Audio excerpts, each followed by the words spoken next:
Hey guys, and welcome back to my channel. This is part 2 of What If Itachi Was in High School DxD. Before we begin, don't forget to like and subscribe, and also go and support the author, link in description. Itachi was standing in the center of a wide room that had technological devices on the walls and with what looked like 5 skeleton robots standing around him. Simulation activated. Welcome young master Itachi Satrai. Starting level 10. A computer-like voice echoed through the room. The robots let out a glow until they all bore the resemblance of people, with black feathered wings. Itachi, whom had his eyes closed the whole time, opened them, revealing the one-tome Sharingan. He narrowed his eyes as the fallen angel simulations flew up while forming a spear of light in their hands. They then raised the spears and threw them towards Itachi, whom formed a magic circle beneath his feet. Activate, Defense Magic Circle. Itachi muttered and raised his hands to the side as a barrier of blue magic circles surrounded him, taking the hits of the light spears. Itachi narrowed his eyes when some of the magic circles began to crack. Teleportation. Itachi muttered, and the magic circle that was forming beneath his feet vanished with him in a flash of light. The very same light appeared behind the robot fallen angel simulations, and Itachi leaped out from the light and had his hands stretched out towards the side, forming a magic circle on each hand. Water and lightning combo, Raging Typhoon. Out of the magic circles came a tornado made of water, and out of the other circle a violent surge of lightning. The water and lightning merged together into a violent storm that crashed into the fallen angel robots. When the dust cleared, it revealed scraps of 2 of the 5 robots. The other 3 then flew towards Itachi at immense speed. Itachi widened his eyes as his Sharingan glowed. He blocked a punch from one of the robots with his arm, and then he delivered a kick into the robot, sending it skidding back. The other 2 then appeared behind Itachi with light spears formed in their hands. Itachi was about to block them when suddenly the robot he sent skidding back earlier flew towards him with a light spear ready to stab him. Itachi gritted his teeth. "Damn it!" Itachi uttered, as just when they were about to stab him the spears vanished and the robots went back into their normal appearance. Simulation stopped. Better luck next time, young master. The computer voice spoke, and Itachi walked out of the room. Once he was out, he was met by his father. "You did well considering you're still just a 4-year-old child. You're already fighting at an extremely high level for your age. You are definitely on the same level as those simulations, but if they gang up on you, your chances of winning becomes almost 0. His father informed Itachi of what he had already discovered himself. If he had chakra, he was sure he would be able to take on those simulations with ease. But it was a little difficult for him to get used to magic, as it was so different from ninjutsu in general, although he had a pretty good grasp of it so far.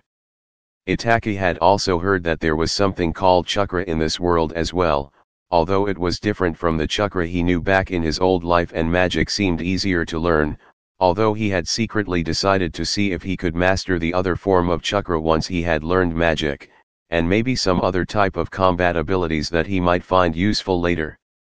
By the way, you better get ready. We're going to meet up with Lord Gremory and Lord Phoenix soon. Both Rias and Razor will be there as well.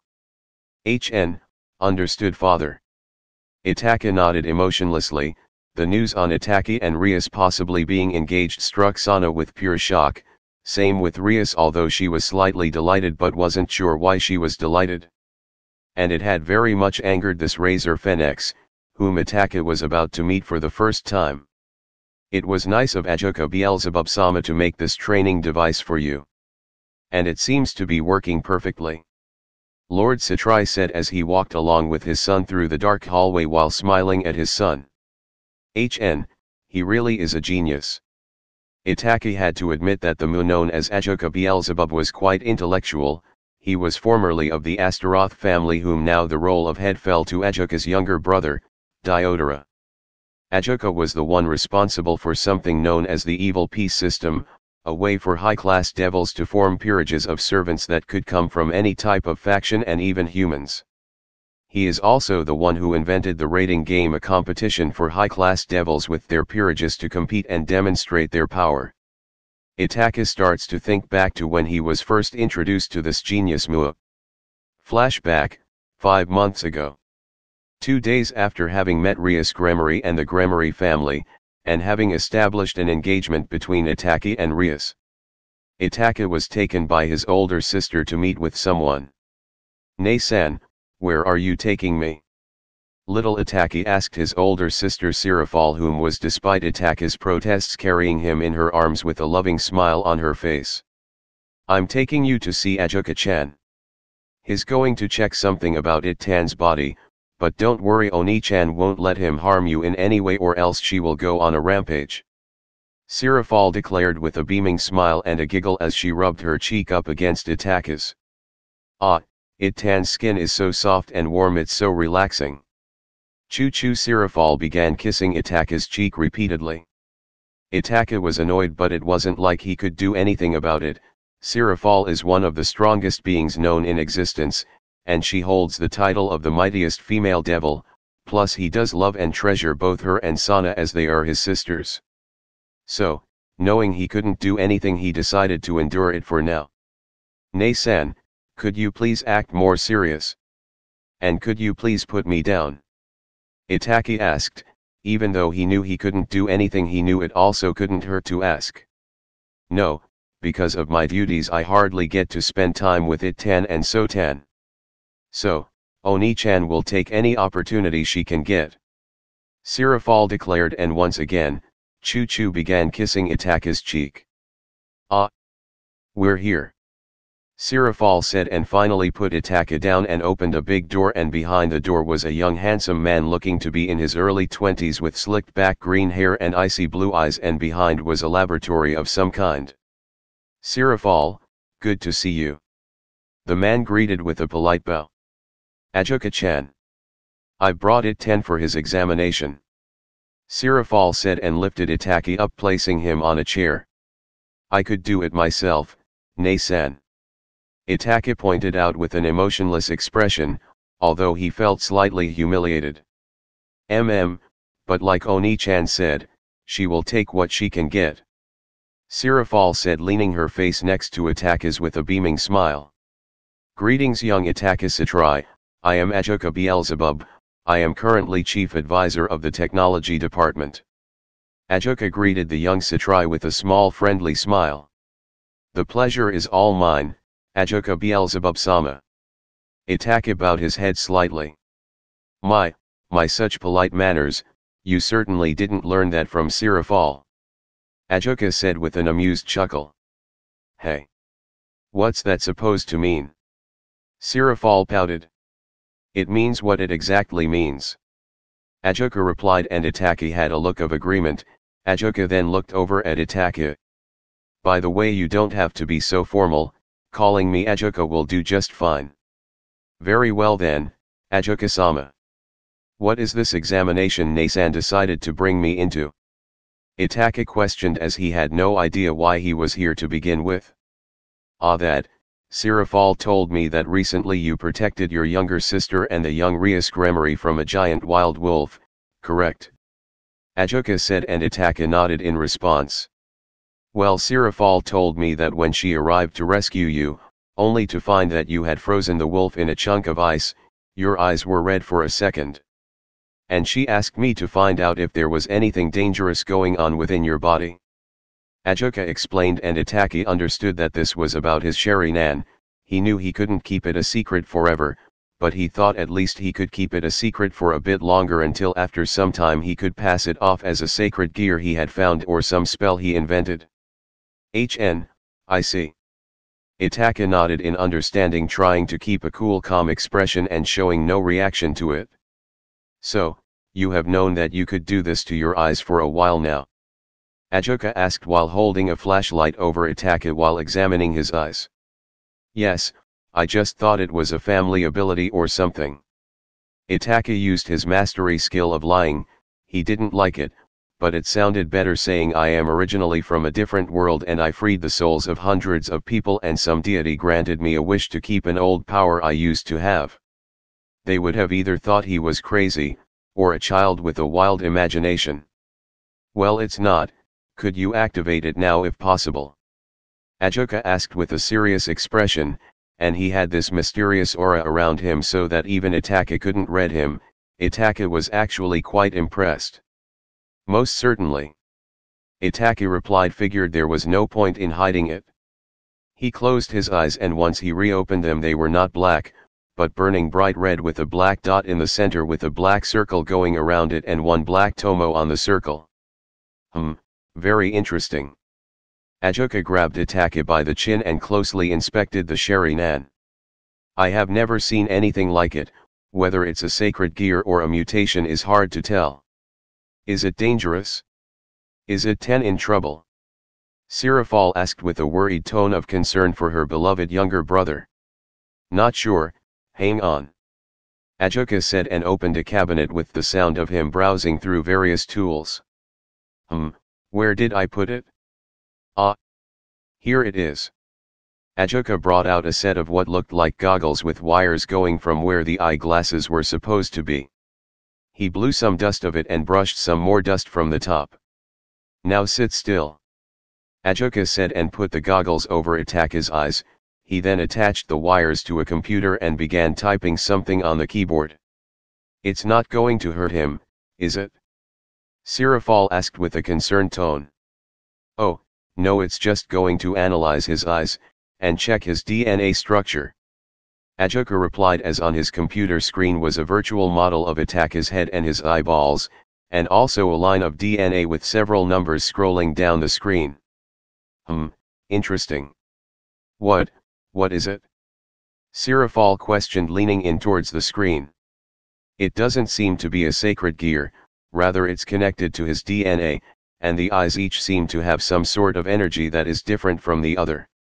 It is also absorbing magic power from the environment bit by bit, and it only seems to be a weak state, like it has so much more offer. My best guess is that it will evolve as time goes by. Ajoka analyzed what he read from the computer with an intrigued look as he was rubbing his chin. But is it dangerous for it, Ten? Sirafal questioned. Itachi thought it was something like that Sirafal was worried that he was in any sort of danger. He knew that he wasn't though, but still felt glad that his older sister felt such concern for him. From what I can tell, no, it's not. Then again, that could change if it evolves any further. You might want to bring him back for another session if his eyes ever change its shape more than this. Just to be safe, but so far he is in no kind of danger. Ajoka said and walked over to Itachi and removed the goggles. Itachi blinked his eyes now that he could finally see again. That's good. Sirafal let out a sigh of relief. Well then, I believe that was it. Ajoka said, looking at the two siblings. Yes, thanks Ajoka-chan. Sirafal beamed and lifted Itachi into her arms, holding him tightly while her breasts pushed up against his back, while Itachi kept a deadpan expression. Ajoka-sama. Itachi said, gaining the blue Satan's attention. You're an inventor, correct? Of mechanical devices. Well, yes, it's kind of a hobby of mine. Ajoka said with a small friendly smile. Then could I possibly request you build something for me? Itachi asked and Ajoka looked intrigued. Name it? Ajoka said. I would like a device that helps me train on how to fight various supernatural creatures. Itachi said and Ajoka looked at him with a raised brow. What for? Ajoka questioned. To help me get stronger and find various strategies to deal with the different species. Itachi replied and Ajoka and Sirafal looked at him with a surprised expression. They must have expected him wanting some sort of special toy. Why are you in such a hurry to grow stronger? Ajoka questioned with a calm, stern expression. Itachi didn't want to exactly tell it was to become the strongest and bring peace between the three factions and the world. However, he felt the pressure of Ajoka and Sirafal seeming to demand an answer to that question, not out of rage but curiosity, and they seemed to not take no for an answer. Itachi in the end gave up and decided to tell them his one true dream. To become the strongest and bring peace to the world. Itachi said with a serious, stern expression. Sirafal and Ajoka widened their eyes a little at first, but then they brushed it off with a smile, thinking this was just merely a childish dream and wishful thinking. However, Not wanting to destroy what they assumed was his childhood innocence, they decided to agree to it. Very well then, Itachi-kun, I will build your training device. I will make it into a simulation of all various different species known throughout the world, each one with a difficulty level. Ajuka smiled and ruffled the top of Itachi's head. It-tan will grow up to be super duper strong. Oni-chan, just know you will. Chu Sirifal kissed the top of Itachi's head while smiling at him warming and lovingly, and Itachi returned it with a small smile that quickly vanished and returned to his deadpan emotionless expression. Thank you for everything, Ajuka-sama. Itachi bowed his head a little politely while he was still being held by Sirifal. You're very much welcome, Itachi-kun. Ajuka returned the bow. You can maybe expect your training device within a few months. Thank you very much, farewell. Itachi bid farewell with Sirifal. Bye. Bye. Ajuka-chan. Sirifal waved as she left while still carrying Itachi. Isn't that good for you, It-tan? You're in no danger and you get a gift from Ajuka-chan. I'm glad. But Nei-san, put me down. Itachi said with a deadpan expression. Flashback end. Itachi and Lord Satrai were sitting in a horse carriage on their way to meet with Lord Gremory, Rias, Lord Fennex, and Razor to discuss this engagement issue between these three families. I still don't understand why we can't use a magic circle to teleport to the Gremory castle. Itachi said while looking out the window. Well, you're still so young and you have just learned how to use magic circle teleportation, so we can't risk anything wrong happening. Lord Satrai replied to his bored-looking son. Father, I have already fully mastered magic circle teleportation, I learned it 5 months ago. Itachi pointed out with a deadpan expression and Lord Satrai looked pale white. Oh, well, it's still just comfortable, and this way we can just relax and take in the scenery. Lord Satrai said while letting out a nervous chuckle. I wasn't complaining, I was just asking why. Itachi said as he did enjoy looking at the beautiful landscape from the window, it made him feel at ease. Oh, I see, well honestly we're actually running quite early for when we scheduled the meeting. Lord Satrai said while rubbing the back of his head and chuckling nervously. So, what you're telling me, I could have trained longer. Itachi looked at his father with a cold deadpan expression. Thought you didn't mind taking in the scenery. Lord Satrai asked nervously. I don't mind, but I prefer to use any available time for training. Itachi replied with an emotionless deadpan expression. I'm so sorry. Lord Satrai bowed his head down to his son. Whatever, it doesn't matter anyway. Itachi brushed it off and returned to looking out the window. Could you at least say you forgive me? Lord Satrai shouted, looking like he was about to cry. Fine, I forgive you. Itachi said with a motionless tone, showing that he wasn't really serious. I don't believe you do. Lord Satrai shouted with comical tears running down his eyes. I actually do. Itachi said calmly, as he was used to his family reacting this way, well, at least father and Sirifal, as they were the oversensitive ones in the family. Later, after a few hours of driving, they finally arrived at the Gremory castle and was greeted by multiple maids and butlers. Welcome, Lord Satrai, Itachi-sama. The maids and butlers said in unison. Itachi looked uncomfortable with being called Sama. It was one of the things he hated with being a noble. It might actually be the only thing now that he thinks about it. Once they arrived at the front door, 2 butlers opened the main gate and they were greeted by Lord Gremory, Vanelana, and Rias Gremory, whom hid behind her mother looking rather shy of Itachi. She was still glad to see him, but she still felt very shy around him, but she wasn't sure of why, as she was still too young to understand the concept of love. Welcome Lord Satrai, and young Itachi, to the Gremory castle. Lord Gremory greeted them with a warm smile. Hello, Itachi. Rias said, peeking her head out from behind her mother. Hello again, Rias. Itachi said with a warm smile that made Rias feel her chest tightening. It's good to see you again. Vanelana greeted with a warm smile. Now all that's left is Lord Gremory said when suddenly a magic circle appeared behind them and out came two figures in a burst of flames, one man looking the same age as Lord Gremory and Lord Citrai. He had long blonde hair and a beard, he also had blue eyes and he was dressed in noble clothing. And next to him was a boy that was older than Rias and Itachi. He had blonde hair and blue eyes and was dressed in a red blazer and matching pants. He had a smug expression that Itachi immediately disliked. "Ah, Lord Fenix, Razor, I welcome you to the Gremory Castle." Lord Gremory greeted the two newcomers with a polite smile. He didn't seem to hold hate towards Lord Fenix, but he had a little feeling of dislike towards young Razor's smug expression. "Greetings Lord Gremory, Lady Gremory, Lord Citrai, young Rias Gremory, Itachi Citrai." Lord Fenix greeted with a nod and his expression was calm and collective. "Hello there, Lord Gremory, Lady Gremory, Lord Citrai, Rias." Razor looked at Rias with the smug look on his face as it seemed he chose to ignore Itachi. Meanwhile Rias sent him an angered look. "Now what is this talk about competition for Rias' hand in marriage?" "Simple, I want my son to get married to Rias Gremory, since the Citrai family needs to continue its bloodline as well." Lord Citrai spoke with a smile and Razor narrowed his gaze and then looked over at Itachi. "Who? This shrimp? Lord Gremory, you can't seriously believe he is better suited than me?"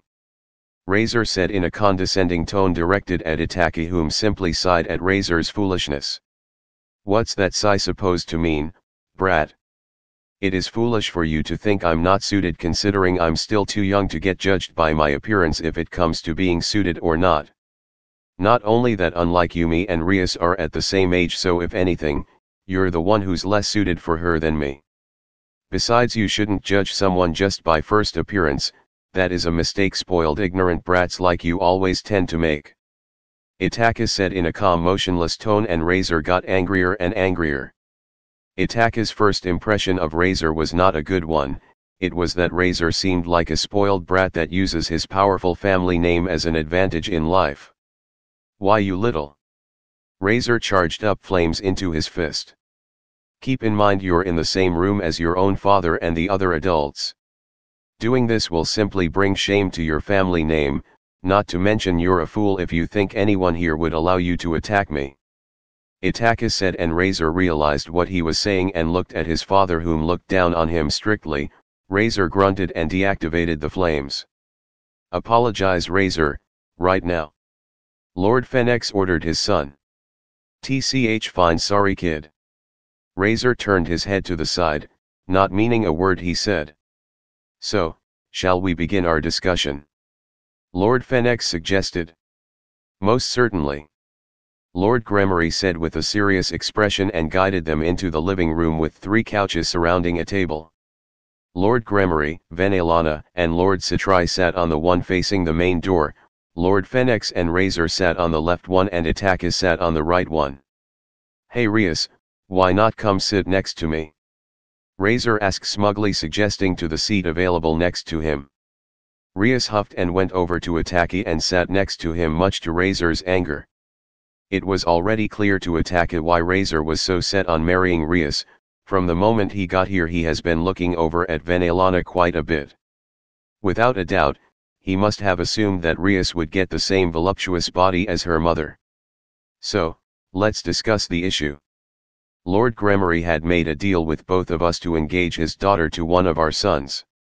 And now, we need to decide on who should gain the right to marry her." Lord Citrai said calmly and with a smile. "I don't want to be forced to marry anyone," Rias declared with an angry pout directed at her father, whom looked heartbroken seeing how angry Rias was with him. It's not that I don't like Itachi, unlike Razor," Rias said with hatred directed towards Razor. "But, I just don't want to be forced to marry someone." "I agree," Itachi said while looking at Rias with a friendly smile. "Huh? Then why are we even discussing this?" Razor questioned, thinking he had already won. "Because I won't break out of the engagement despite that. It has nothing to do with my family, I just want Rias to have the choice to marry who she chooses." Itachi explained, and Razor looked at him confused, and Rias looked at him with wide eyes of awe. My such bluntness. Lord Satrai chuckled at his son's attitude. Lord Fenix noticed how Rias was looking at Itachi and realized that it seemed the girl had feelings for the Satrai boy. Seems there is something else behind it? Lord Fenix said, and the young ones had a look of confusion while the adults seemed to understand.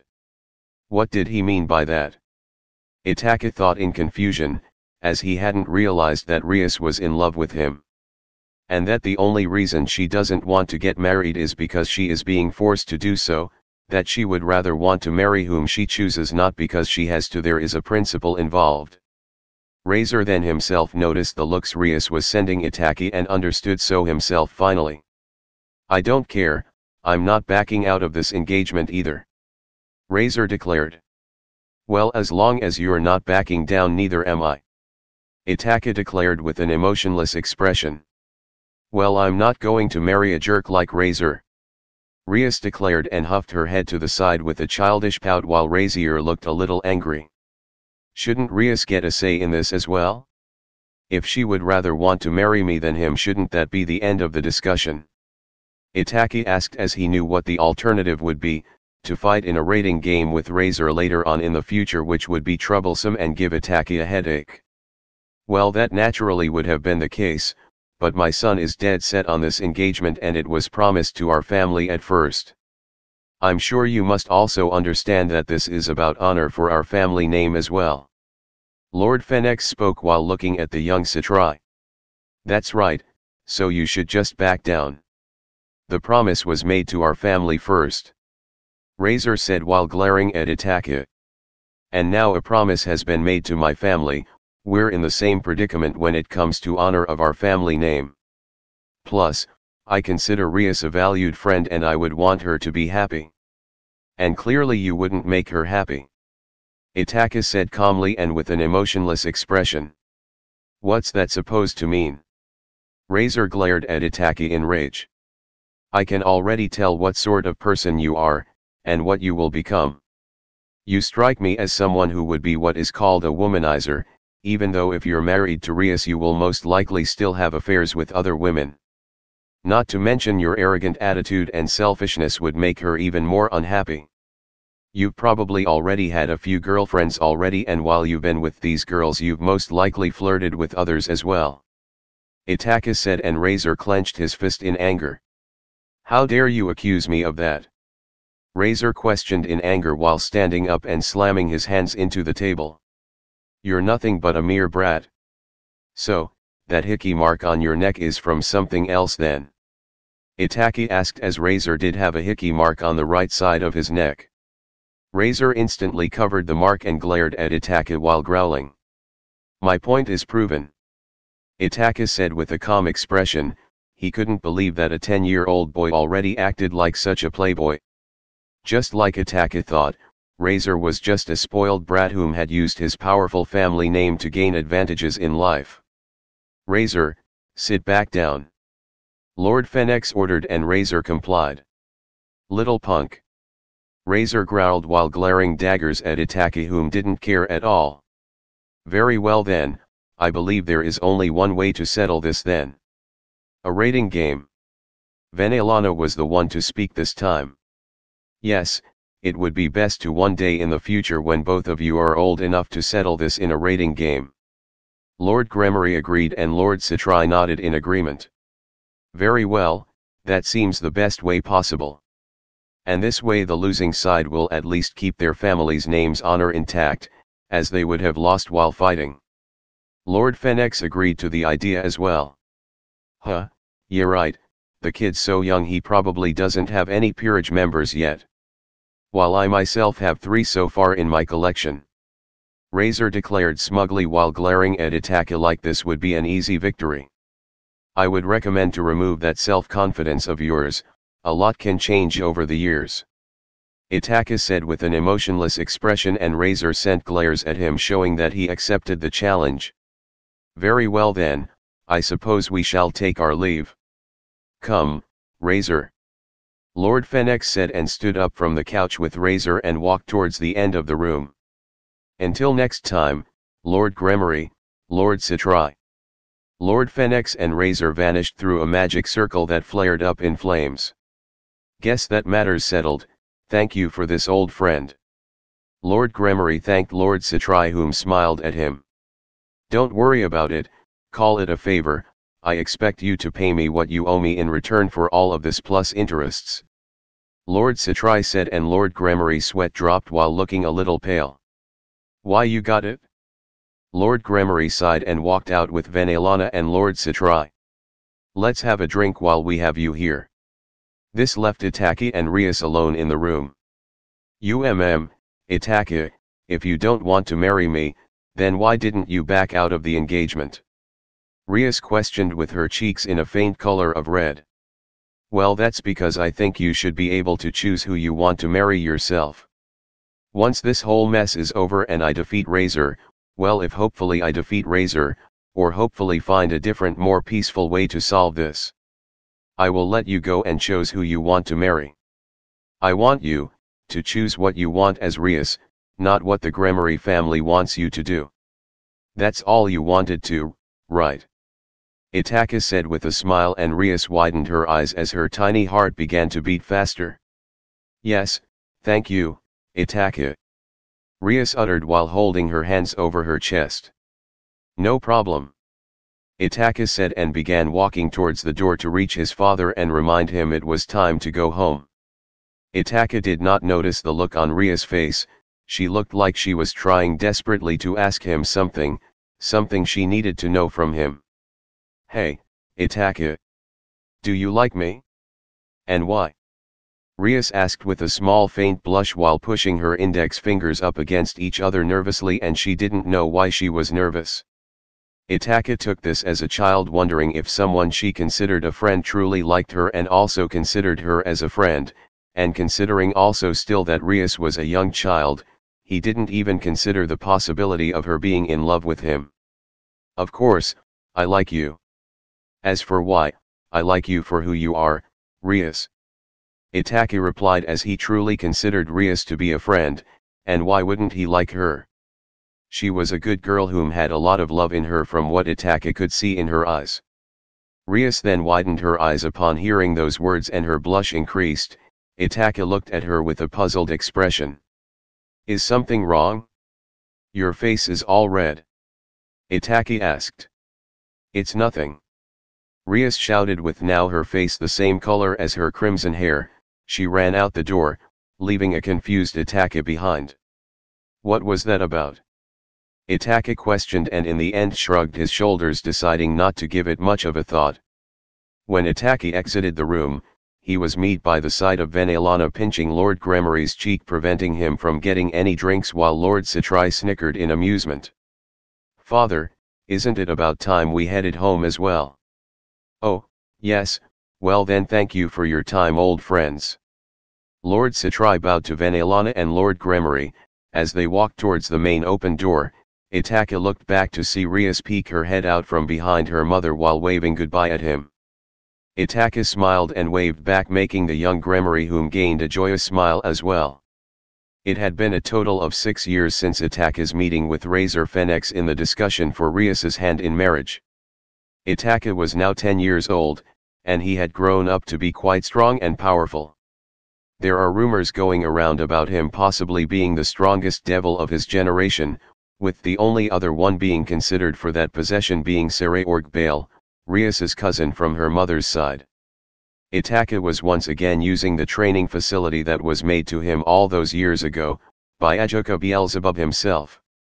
Right now, he was facing off against 3 dragon simulations, normal dragons which were considered weak by their race, yet compared to devils supposedly from Itachi's generation they were very powerful creatures.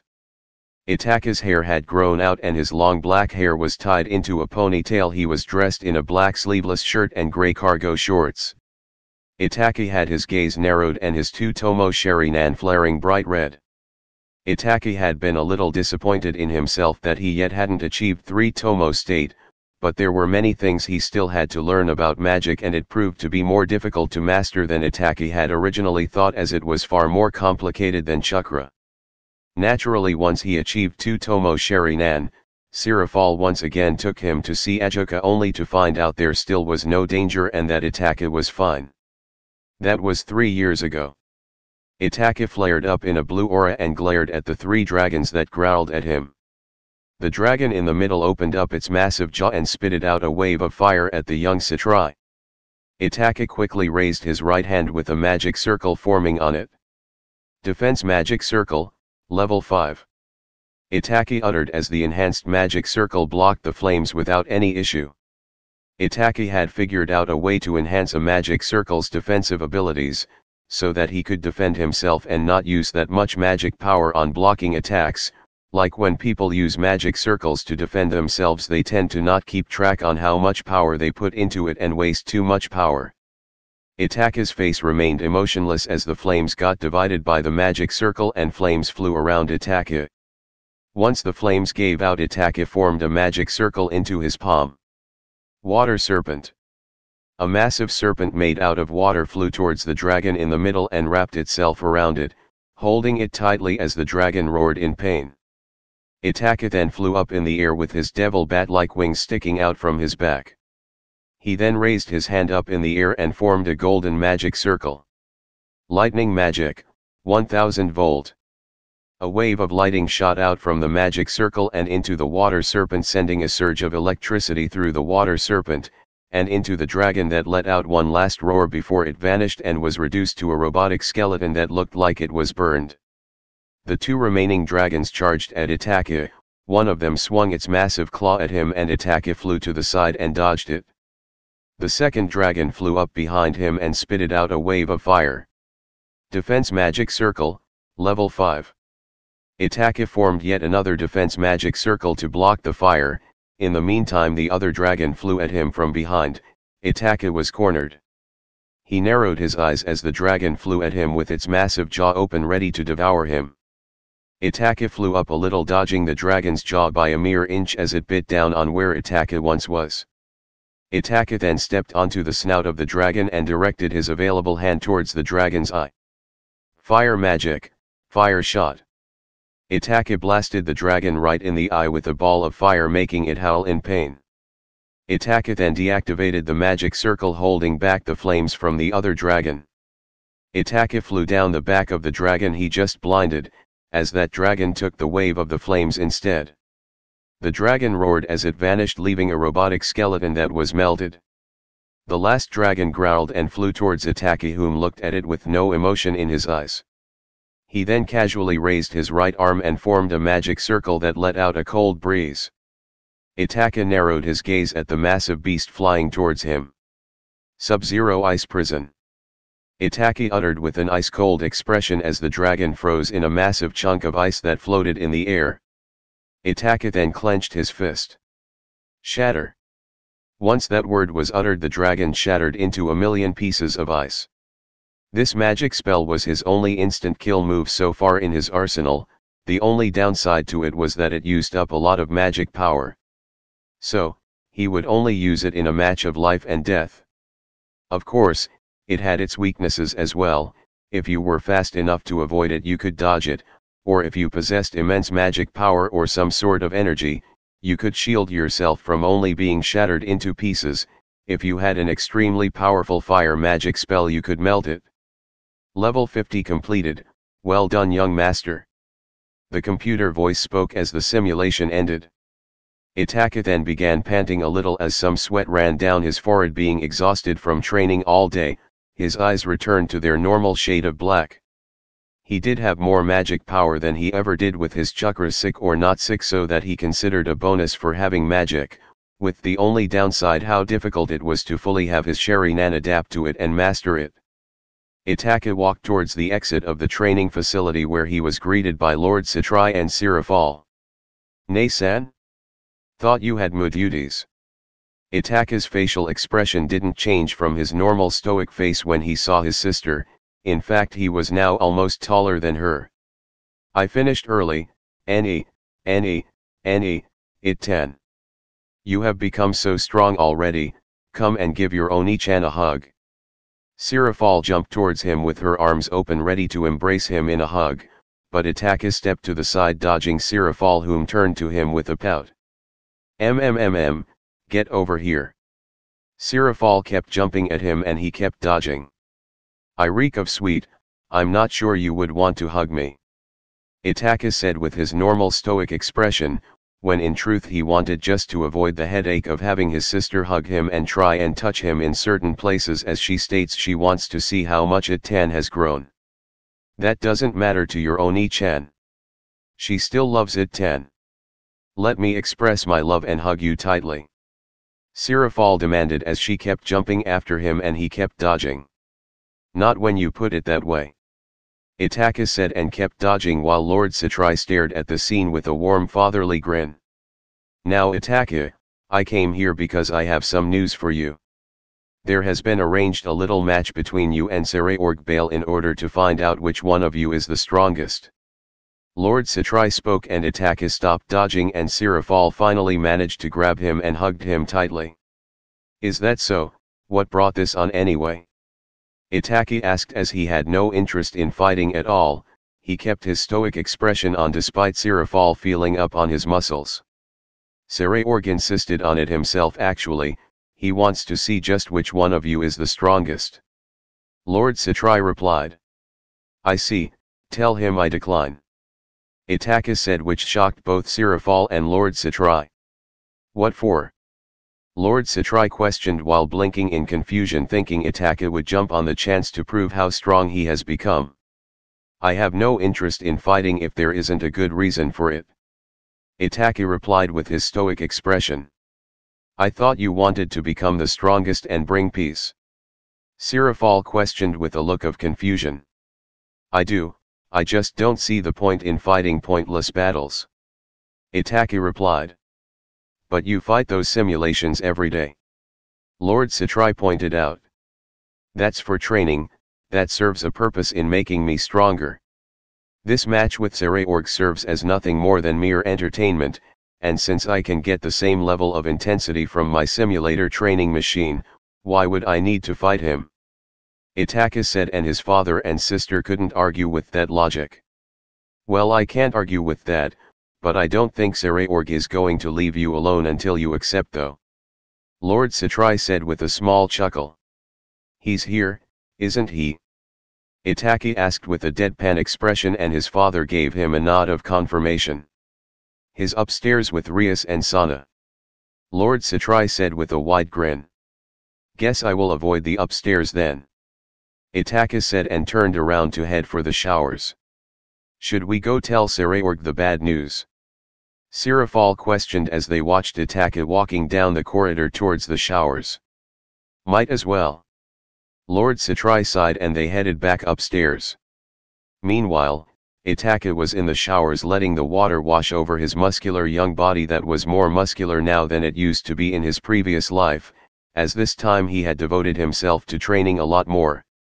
Once he was done, he grabbed a towel and dried his hair before wrapping it around his waist. Saray Org.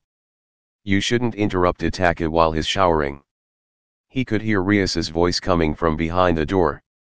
He will fight me, like it or not. A voice he assumed was Saray Org was heard as well, and the doors were kicked down. Itachi kept a stoic expression as dust gathered from the door when it hit the ground, and once it was cleared, Itachi saw a young boy about his age with black hair and violet eyes with quite the muscular build for his age. And behind him was Rias, whom was slightly shorter than Itachi, and her breasts were already starting to develop. She might grow as big as her mother's one day. Sirafal and Sana, whom had grown taller and was just slightly shorter than Rias, and unlike Rias hadn't shown any sign of developing breasts. The Gremory princess blushed suddenly when she saw Itachi was only wearing a towel and covered her eyes with her hands, but she was still peeking through between her fingers. Sana blushed a little as well and did the same thing as Rias. Why are you peeking from behind your hands as well? Itachi thought, looking at Sana. Yo. Saray Org grinned at Itachi, not seeming to care or even notice Itachi only had a towel wrapped around his waist. That's what you say when you kick down the door? Itachi asked with a stoic expression and a surprisingly calm tone. What do you want? Itachi questioned. I want you to rethink the idea of having a match with me. Saraorg said with a friendly grin as he walked up to Itachi. I'm not interested. Itachi instantly turned down the offer. Oh, don't be like that. Come on, one match. Saraorg said and slapped Itachi on the back. This however made the towel around his waist fall down as his developing manhood was visible, and Sirafal kept a smile on her face as she suddenly brought out a camera and took a picture, while Rias had taken her hands away from her face and her face was now the same color as her hair, same with Sana, whom quickly turned around. Aren't you going to put some clothes on already? Goodness gracious. Sana shouted as Itachi picked up the towel to cover himself while still keeping his stoic expression. I would if they let me change in peace. Itachi said, referring to Saraorg and Sirafal, whom had entered the room and kept taking pictures of Itachi from every angle. It-tan has grown so much. Oni-chan needs to document this. Sirafal said in a joyous tone as her camera blitzed every time she took a picture. I won't leave unless you accept my challenge. I will stay right here and follow you until you accept my challenge. Saraorg declared with full-on determination. Itachi twitched his eyes slightly. This is so bothersome. Itachi finally gave in and let out a sigh. Fine, I accept, just let me change in peace. Itachi said with a stoic expression. Ha! It's a deal then. I want a fair fight. And you are to fight me seriously, understand? Saraorg said with a wide grin.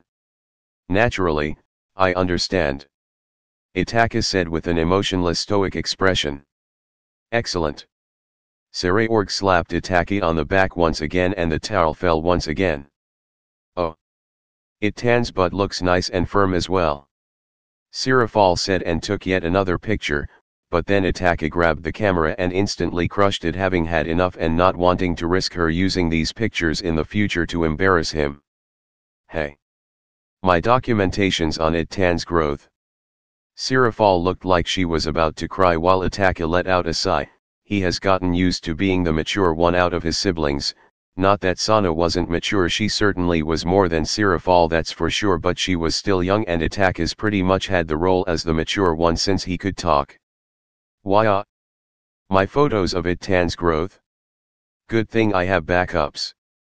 Sirafal instantly stopped crying and held out a memory card and quickly teleported said memory card through a magic circle before Itachi, whom was twitching his eyes, could destroy it.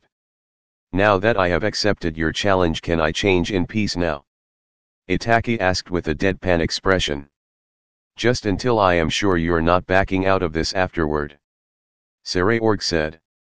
Itachi let out a sigh. You have my word. Itachi shook Saraorg's hand and the battle maniac beamed and let out a laugh. May the best man win. Saraorg said before he left along with Sirafal, Sana, and Rias.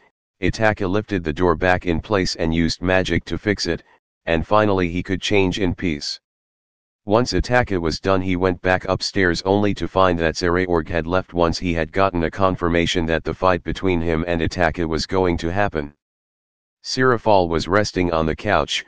Rias, whom was aware that she was in love with Itachi now unlike back when she was a kid, was playing chess with Sana, whom looked calm and calculative. Checkmate. Sana said as she placed down the final piece needed to surround Rias' king. Ack. One more time. Rias demanded. Out of the two of them, Sana was the smart one. Rias was more of a quick thinker and was almost as smart as Sana. But out of the two of them, Rias was slightly stronger than Sana. Even if you win, I will still be in the lead. Sana said with an overconfident smirk as she had the score lead. Didn't you two have homeschool now? Itachi asked and was now dressed with a black coat with a black furry collar, dark blue jeans and black shoes. We had a day off. It must be easy to forget since you already finished. Rias replied with a small pout on her face. Well, I can't help that I have it easier learning things. Besides, I promised I would be in high school together with you, didn't I? Not to mention that after the two of you practically begged me to attend Kyoa Academy with you in the future, and I could have even chosen to graduate from college. Itachi looked over at Sana and Rias, whom was in the middle of a new chess game, but they were too focused on the game to even look back at him. And I can't wait for the Parents' Day so that I can watch Sotan and Itan deep in their studies. Sirafal raised her hand with a beaming smile, and Sana froze and placed a chess piece down on the board in a rush, while Itachi remained stoic but turned pale. What? Sana questioned with a faint blush at the thought of her older sister embarrassing her at school. I can't wait to see cute little Sotan and Itan caught up in their studies. Sirafal said while wiggling her body in excitement. Checkmate. Ria said as she delivered the finishing move. Ack. I was distracted, no fair. Sana turned her attention towards Rias, whom smiled happily at her while she was throwing a fit. Thought you said it wouldn't matter whether I won since you still had the higher score. Ria said with a victory's smile. Ugh. Whatever. Sana huffed to the side and turned back to Sana. Oni-sama. You don't have to come visit the academy. You have your duties. I will take a break from them and make some time for Sotan and Itan. Sirafal said, seemingly ignorant of Sana not wanting her there because she would only embarrass her. But Sana was about to complain. Don't worry, I will make sure to keep Nasan in check. Well, I will at least try. Itachi assured, and Sana did seem a little relieved. And how do you think you're going to stop me from showering Sotan with my love? Sirafal asked with an overconfident expression. Ah! Don't tell me, Itan wants Oni-chan all to himself for lovey-dovey stuff. Kia, Itan is so bold.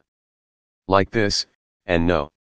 Itachi replied and lifted his older sister up and threw her over his shoulder, making Sirafal blush slightly before she began kicking her legs around and swinging her arms around.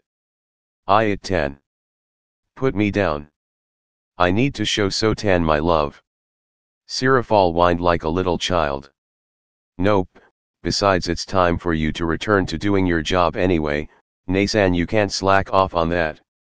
Itachi said with a stoic expression. No. Itan, you traitor. I wanna spend time with you and Sotan. I thought you loved me. Sirafal whined even more as they walked out of the room. I do love you, Nasan, that's why I'm helping you being responsible. Itachi replied with his stoic expression. No Sotan. No Itan. No life. Sirafal cried throughout the hallways as Itachi teleported her back to her place of work. He then placed her down at her desk while she was trembling with tears forming in her eyes. Please, Itan. Don't leave your precious, dear, beloved, Oni-chan. Sorry, but this is your job. And you have to be a responsible adult and do your job. Itachi said with a stoic expression. But Sirafal was about to complain. Nasan, unless you want me to disrespect you, do your work. Itachi said, knowing Sirafal cared very much about him and Sana loving and respecting her.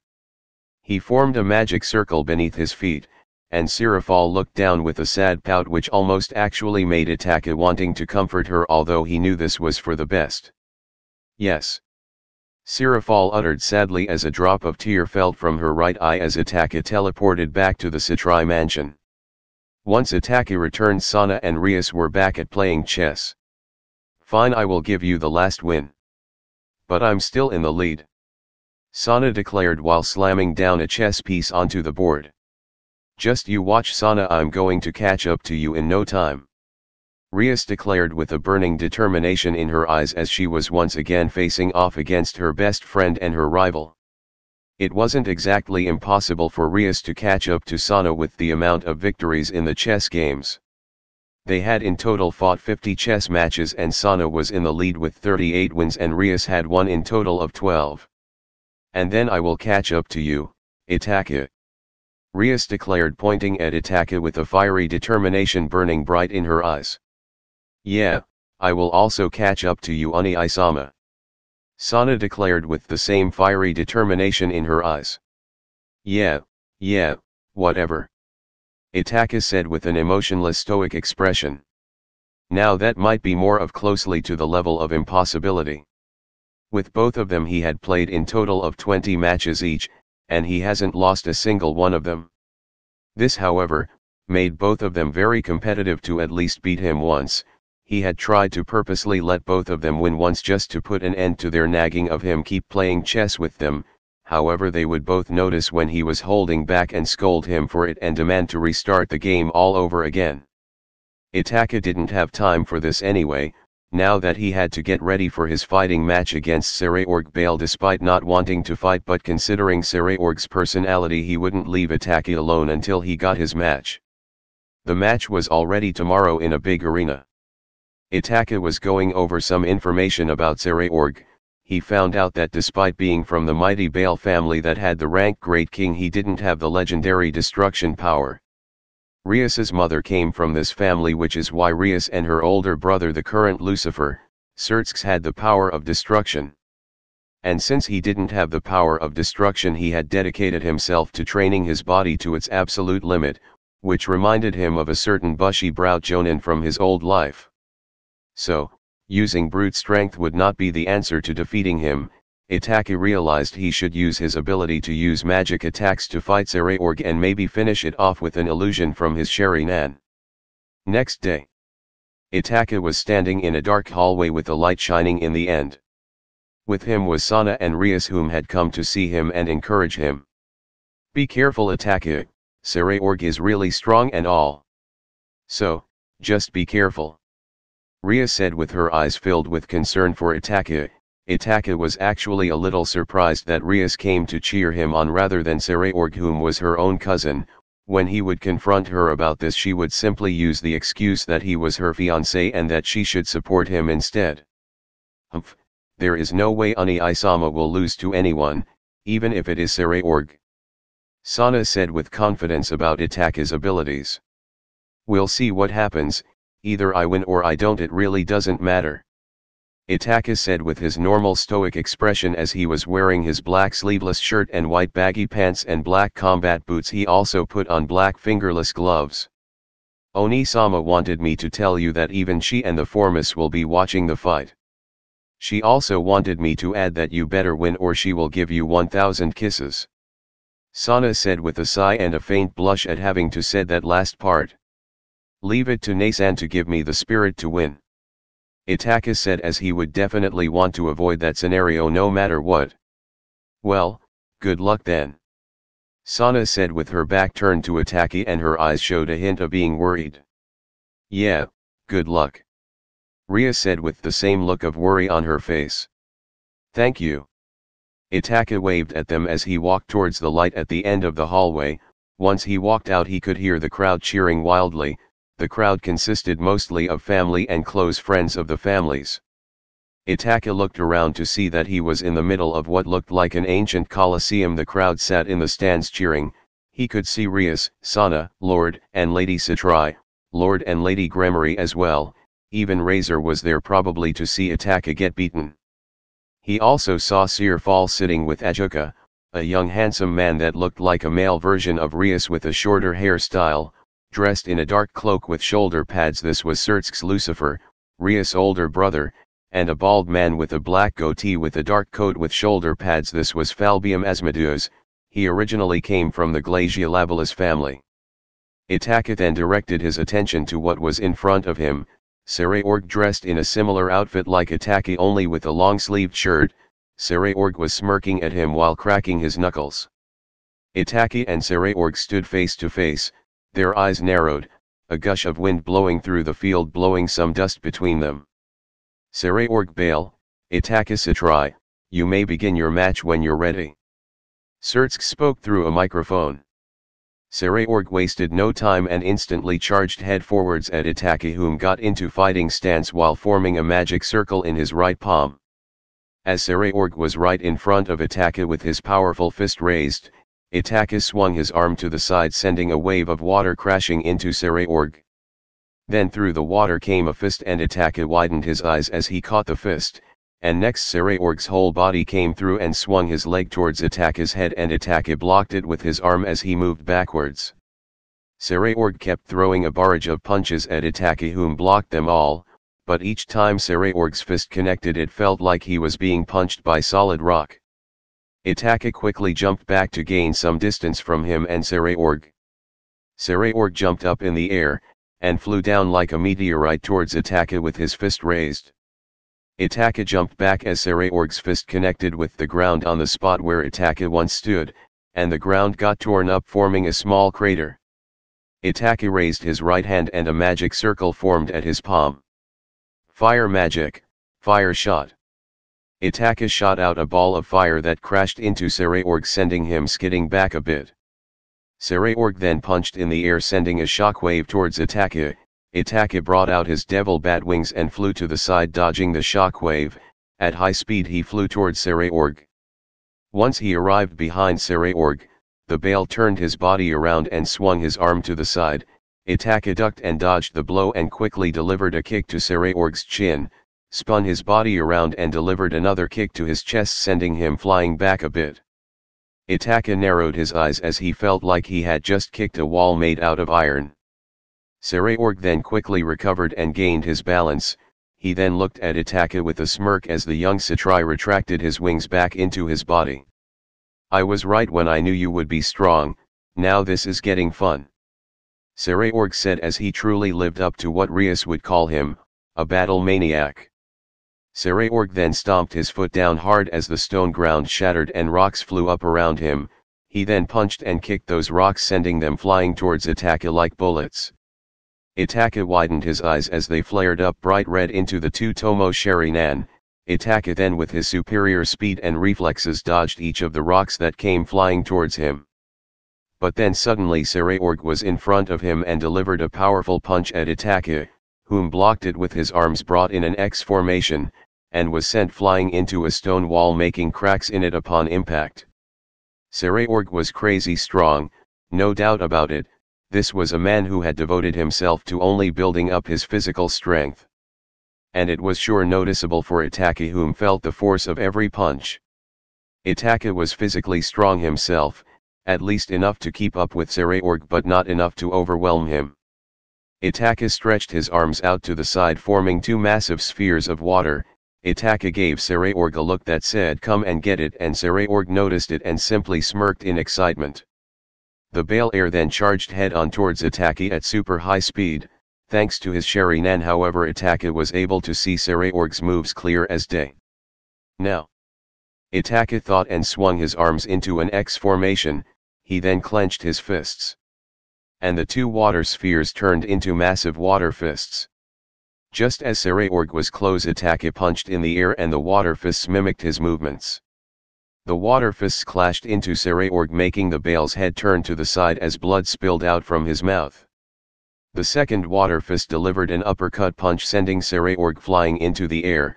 The first fist then flew up after him along with the second one, and they kept throwing a barrage of powerful punches. For a moment it looked like Saraorg was trapped in an endless barrage of punches from the water fists, and the audience gasped in surprise. "I must say, Sirafal, your brother is quite skilled at water manipulation," Surtsk complimented the Leviathan as they witnessed the fight. "Itan is the best," Sirafal said as her body shook and the other miss looked at her in confusion. Then suddenly Sirafal jumped out of her seat with a beaming smile. "Go Itan! Oni-chan is cheering for you. Go! Go!" Sirafal began acting like a cheerleader and the other miss sweat dropped while Surtsk chuckled in amusement. Itachi on the other hand felt slightly embarrassed. He never liked being the center of attention. He still kept his stoic expression up, but on the inside, he was a little embarrassed. Then Itachi widened his eyes a little as Saraorg let out a strange aura around him, and just about as a water fist was about to hit him, he grabbed it and crushed it with his hand, and when the other was about to hit him, he swung his fist at it and the other water fist exploded. "What is that aura?" Suddenly his speed and physical strength has increased. Itachi thought and kept his guard up. Saraorg then crashed into the ground and a small crater formed beneath his feet. Saraorg then cracked his knuckles, and his neck as well, by bending it to the side.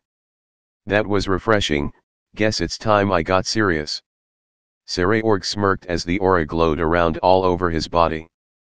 I knew I would have to use my Toki state against you, but I had no idea I would have to use it this soon. Saraorg declared and charged at Itachi with even greater speed than before.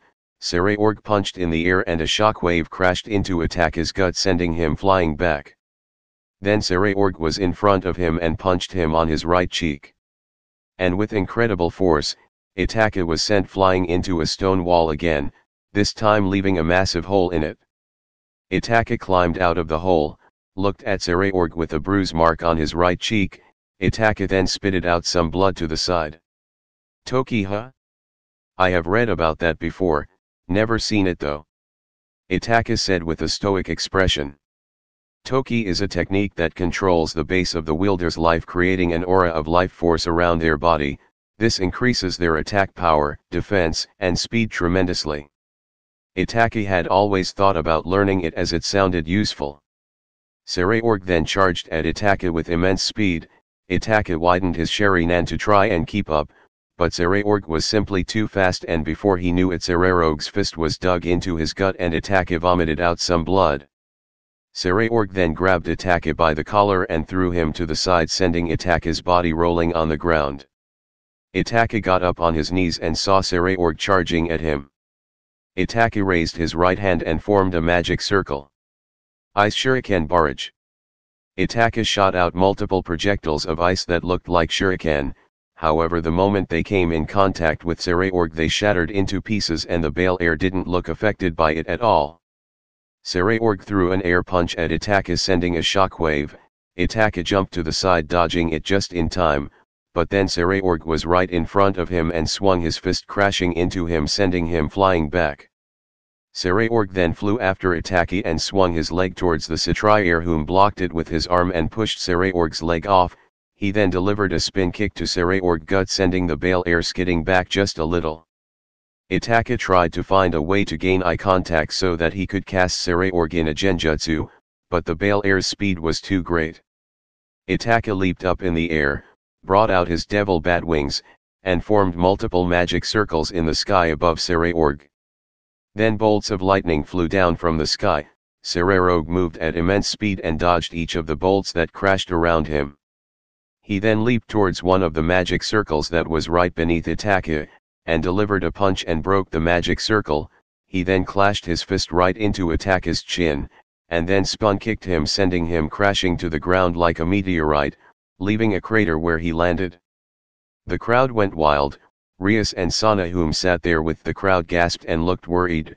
Sirafal looked worried as well from where she sat, and Razor, whom was watching, smirked as he enjoyed seeing Itachi get his ass kicked around. Saraorg kept throwing a barrage of punches at Itachi, each powerful strike damaging him and even breaking some bones. Itachi then placed his feet on Saraorg's chest and leaped back and formed a magic circle in his right hand. Saraorg charged head forwards, and then suddenly out of the magic circle came water that suddenly formed around Saraorg, trapping him in sphere of water.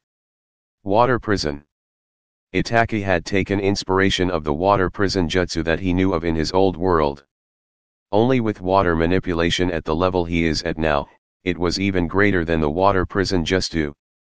Itachi clenched his fist and water swirls worked its way around in the sphere, delivering multiple blows at Saraorg.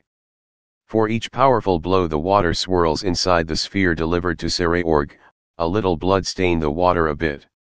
Then suddenly Saraorg released out even more of his life force aura around him, and the water sphere around him looked unsteady. Itachi quickly formed a magic circle in his free hand, and suddenly the water prison froze into a sphere of ice. It's over. Itachi thought as he had used a weaker version of Sub-Zero ice prison. Then suddenly, to his surprise, the ice began to crack as the area around the sphere began shaking. Saraorg's life force became too much to contain inside the ice sphere. Arg! Saraorg screamed and the aura around his body flared up and the ice around him exploded along with his upper clothing, revealing his muscular trained body that had some bruise marks. Saraorg grabbed Itachi by the shoulders and kneed him in the gut, and then quickly released Itachi's right shoulder from his grip, and slammed his fist into the side of Itachi's face. Itachi was sent flying back with blood dripping down from his lips. he was on the ground, his clothing slightly torn, his body bruised up, blood stains on his clothes and blood dripping from his lips. Then inside his body flared up an energy as it evolved further and grew in power, as if he had reached the edge. Itachi got up and used his arm to wipe some blood away from around his mouth, his bangs were covering his eyes, and Saraorg charged at him with his fist raised. "You're mine," Saraorg declared and swung his fist at Itachi, but to his surprise Itachi tilted his head to the side, dodging his fist. Itachi then grabbed Saraorg's wrist and the Bale Air looked at him with confusion. Itachi then looked up and from behind his bangs Saraorg could see two red eyes with three black tomos circling around a black dot in the center. Itachi's Sharingan had been pushed over the edge to the point where it reached the three tomo state. Itachi looked deeply into Saraorg's eyes as his Sharingan began rotating. "Sleep," Itachi uttered, and suddenly Saraorg began to look drowsy, the aura around him vanished and he fell crashing to the ground, having been put under a genjutsu by Itachi, and the fight was over. Everyone from the audience gasped in shock over what had just happened. What happened just now? Rias questioned in bewilderment, and Sana herself looked just as confused. "I have no idea. What did Uni-sama do just now?" Sana questioned, and then she noticed Itachi's eyes. They were bright red just like Rias's hair, and they had three black tomos circling around a black dot in the center. "His eyes, what is that?" "His eyes?" Rias questioned and looked closer and saw the same thing Sana saw. "What is that?" "A sacred gear." Rias questioned and Sana shrugged her shoulders. "Oh dear, looks like his eyes have evolved even further," Ajuka said, and Surtsk looked at his friend in confusion. Surtsk looked closer at Itachi and saw the Sharingan just before Itachi's eyes returned into their normal shade of black. "His eyes, what are they, a sacred gear?" Surtsk asked Ajuka. "No, we're not sure what it is," Ajuka replied. "I think it's maybe a mutation," Sirafal said as she looked a little concerned. "I take it the two of you have known about this for a while?" Falbium asked. I've known about it since Itan was 4 years old," Sirafal replied. "So, have I. She took him with her to see me so that I could examine his eyes to see if there was any danger," Ajuka explained, and Surtsk narrowed his eyes at Itachi. You have an interesting little brother there, Sirafal. But could you tell me what he just did to Saraorg?" Surtsk asked, looking at the current Leviathan and Beelzebub. "We would if we knew. It looked like he hypnotized him or something, to be honest. I will ask him during his next examination," Ajuka replied. Very well." Surtsk smiled and grabbed the microphone. "The match has been settled. Winner, Itachi Satrai," Surtsk declared, and the crowd was silent for a bit until they erupted in a cheer. Itachi let out a sigh as he placed his hand on Saraorg and broke him free of the genjutsu. The Bale Air woke up, rubbing his eyes and letting out a yawn. "What happened?" "The fight is over, you lost and I won," Itachi replied with his stoic expression, and Saraorg looked at him confused. "Wait, what? Since when?" Saraorg questioned. "I placed you in an illusion to make you fall asleep, therefore I won the match," Itachi replied with his stoic expression.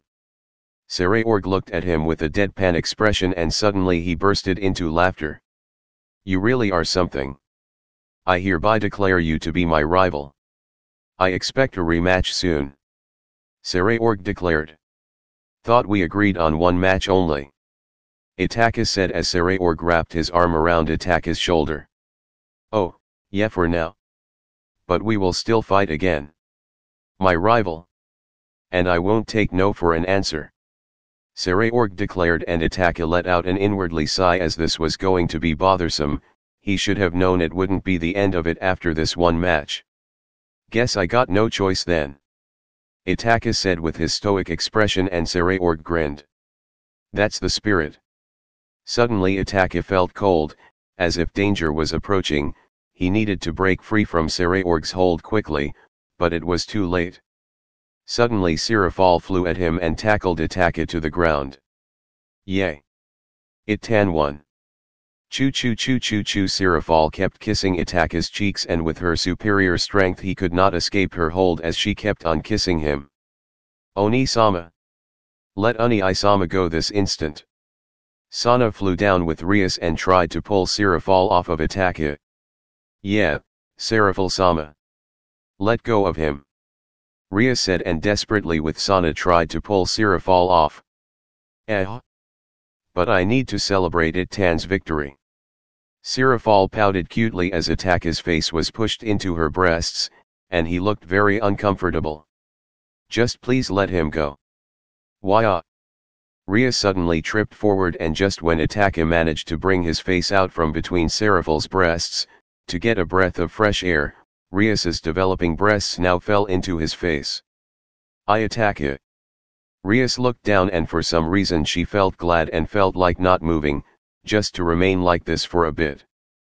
But then Sana pulled her up. What do you think you're doing to him now? Sana shouted as her face was slightly red. I tripped, I couldn't help it. Rias shouted back as her boobs bounced a little, making Sana look down at her flat chest, making her feel jealous as hell. Apologize. Sana demanded. Why should I apologize to Itachi?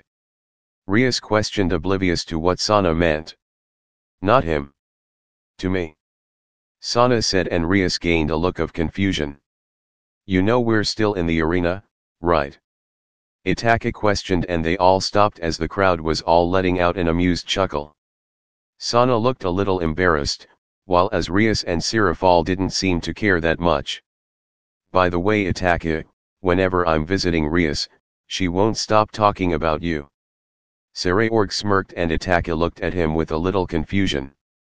No, don't say that. Rias leaped at Saraorg, covering his mouth with her hands as she had a little faint blush on her face. That was a great match. Surtsk arrived and walked towards Itachi and reached his hand out towards him. I'm Surtsk's Lucifer, Rias's older brother. It's a nice to meet you. Surtsk gave a warm brotherly smile. Oh, Surtsk-sama, the pleasure is all mine. Itachi shook Surtsk's hand. I have heard a lot of nice things about you from both Sirafal and Rias-chan.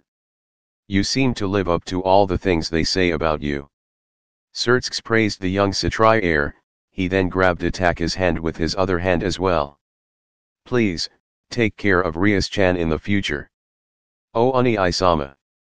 Rias gained a faint blush at what her older brother just said. You have my word, Surtsk-sama.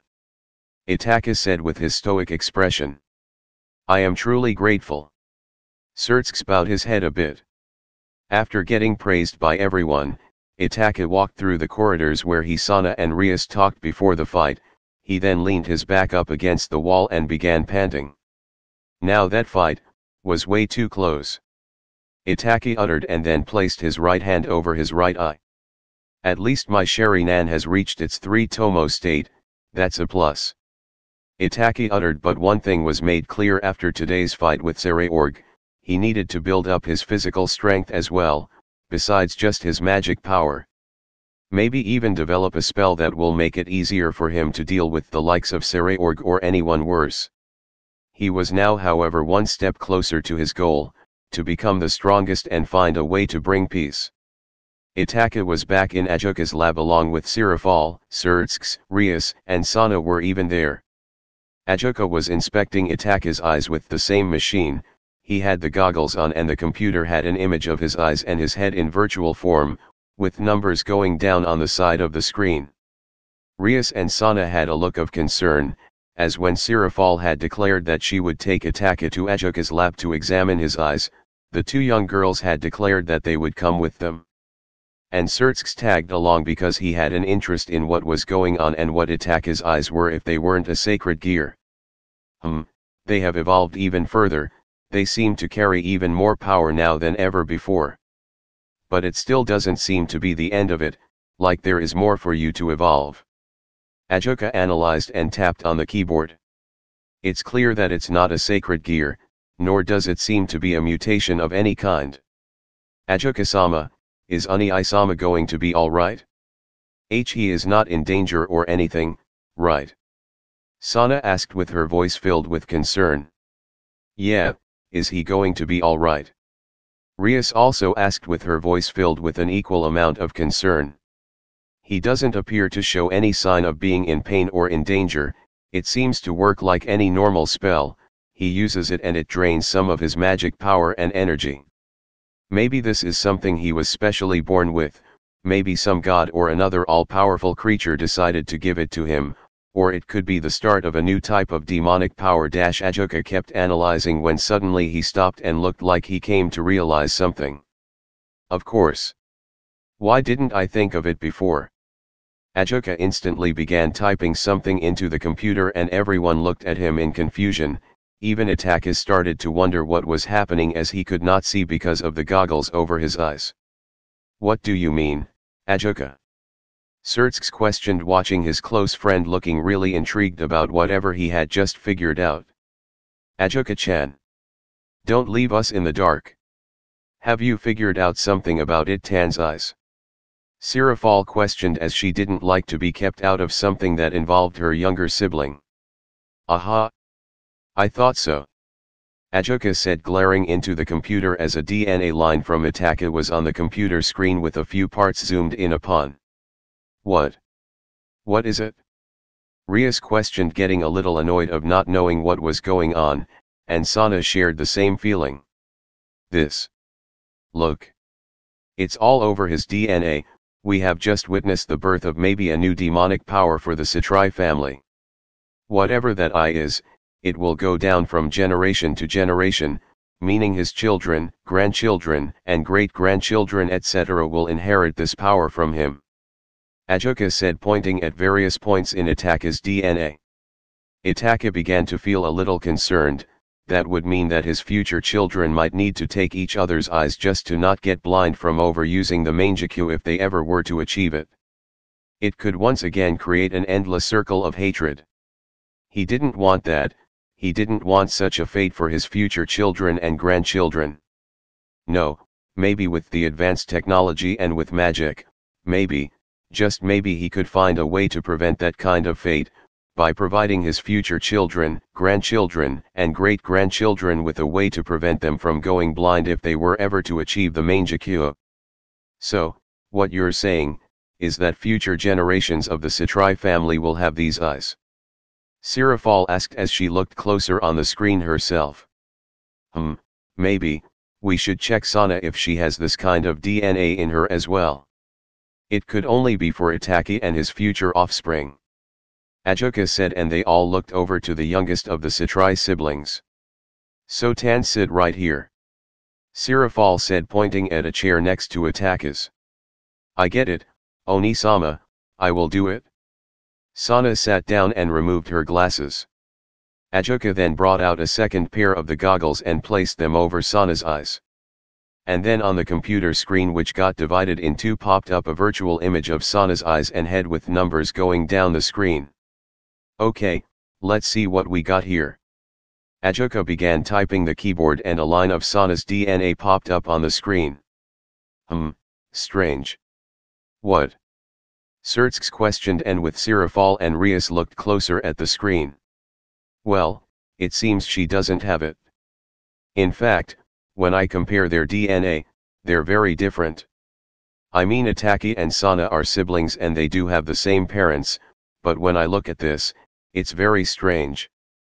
I'm not sure how to describe it, but it's almost like Itachi has a third parent. Ajoka said, and everyone looked at him in confusion, besides Itachi, whom figured why it was like this with his parents and the Citrai DNA. The being that brought him back must have mixed in his old Uchiha DNA so that he could have the Sharingan in the first place. That sounds insane. How can he have three parents? Sana was born at the same time as him. It shouldn't be possible. Sirafal said, and it was indeed true, but because that Itachi was reborn by another all-powerful being and he had requested his old bloodline power, it was only natural that it was different. It could be because he has this power, maybe it just changes his DNA. So, I guess these eyes are some kind of mutation after all. Which would explain why he is the only one in the Citrai family history to have these kinds of eyes. But it is strange, if it is a mutation Sana should have it as well, but she does not. Twins, yet only one twin is born with a special power. Very interesting. Ajoka rubbed his chin while still looking at the screen. So, bottom line, these eyes Itachi have are some kind of mutation, and his future offspring will inherit this power, and he is in no sort of danger. Surtsk summed up the information Ajoka had given him. Sounds about right. Ajoka said and removed the goggles from both Sana and Itachi. Itachi looked over at Sana, whom had a look that Itachi recognized. He had seen that look in Suzuki whenever their father would praise Itachi and not Suzuki. She felt inferior to Itachi, no, not just Itachi but Sirafal as well. She felt like the weakest link in the family. He hated seeing that look. He wanted to comfort her but he wasn't sure how. Still, what was it that Itachi did to Saraorg? Surtsk questioned. I don't know, why not ask him? Ajoka said, and they all looked over to Itachi. I placed him in an illusion to make him fall asleep, that's all. Itachi replied with a stoic expression. Okay, but how? Surtsk questioned. Itachi wasn't sure what to do here. If he told them the specifics of what he did, they would all start asking him why he didn't tell them about this before. Which he could not answer them, so he decided to act just as confused as they were. I don't know for sure how it happened, I just looked him in the eyes and tried to focus some illusion magic into him to end the fight. The next thing I know he falls asleep. I see, so your eyes are what put him in that illusion, correct? Ajoka asked while taking notes. I guess, I was just concentrating on how to put an end to the fight. Next thing I know my eyesight improves and some energy flows through them. And next thing I know I can see what kind of illusion I place him in, like I'm inside of his mind. Itachi tried to explain it as good as he could without sounding like an expert on the subject. Could it be that upon eye contact with Itachi, and that energy flowing through Itachi's eyes is what puts Saraorg in the illusion? Surtsk questioned, looking at Ajoka, whom was back looking at DNA records he had gathered from Itachi's Sharingan stages. That seems to be the case actually. This would give him a huge advantage in any kind of fight. His opponent can't look him in the eyes without being put under an illusion. He can either make them fall asleep or maybe give some serious mental trauma. Either way it gives him a huge advantage over anyone. I need to run some tests. Hang on. Ajoka said and went into another room. He came back after 10 minutes with a bird trapped in a cage. He placed something around the bird's head and connected the other end to Itachi. Okay, put this bird in an illusion with your eyes. Itachi realized what Ajoka was doing. He was going to figure out how he places someone in an illusion. Itachi knew that he had no choice in the matter and decided to just do it. He closed his eyes and activated his Sharingan and looked into the bird's eyes. Ajoka began looking at something on the computer screen while typing in something. The bird then suddenly fell asleep. Rias and Sana looked at the bird and Itachi with awe. It seems that upon eye contact, no matter how short, Itachi's eyes manipulates the flow of energy inside someone and this gives them hallucinations.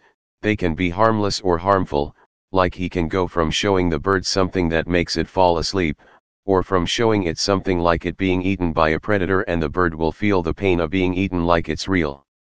It sorts of works like a nightmare or a dream in general. Ajoka analyzed and then took the bird out of the cage. However, Ajoka then lightly flicked the bird on the head and it woke up. You can break free from it if someone hits you. Maybe if someone hits Itachi as well to break his concentration, it will also free you from the illusion. Itachi was amazed on how quickly Ajoka figured it out. He wasn't called a genius for nothing, and the advanced technology certainly seemed to have helped him a great deal figuring it out. However, there was still the way of the victim to lower their power to zero and then bursting it all out to break the caster's concentration, or someone else gives the victim energy to stop the manipulation of the flow. But Itachi wasn't about to tell them that. It was better to keep some things a secret. Oh, so that means no one should fight Itan alone? And that if they fight him alone, It-tan will win. Sirafal questioned. Well, it's not guaranteed that either of those scenarios would happen that exact way, but yes. Most likely if someone fights him alone there is a high chance that they would lose, but if they fight him with more numbers they have a better chance of winning. Ajuka replied. Cool. Sirafal beamed with pride for her younger brother. Well, that clears that, I assume. Sertsk said. Not quite, like I said, his eyes seems to still be evolving, could be it won't be as easy to break free from his illusions in the future, maybe he will even gain something more. Maybe he will be in some sort of danger, if his eyes evolve any further. Ajuka said. Right, I will take him to see Ya for another examination. Sirafal said as she knew the drill. Itaka's eyes changed. She takes him to Ajuka. Right, well that's it for now then. See you guys some other time. Ajuka said as the other two mistook each of their younger siblings with them to leave Ajuka's lab. So, Itachi has the super cool power to mess with people's heads. And his future children will get this power as well. Ria said while looking at Sertsk, whom looked down on Rias with a beaming smile. Oh, are you perhaps thinking of little Itakas and little versions of you running around with those eyes already, Rias-chan? Sertsk teased Rias by implying that Rias and Itaka would eventually start a family. And no, it's nothing like that. Baka Uni-sama. Rias scolded Sertsk, and Sertsk enjoyed seeing his precious Rias-chan all bashful. Yeah, besides I won't give it-tan to anyone. He's my cute little bro, so no one can have him. Sirafal said and hugged Itaka while rubbing her cheek up against his.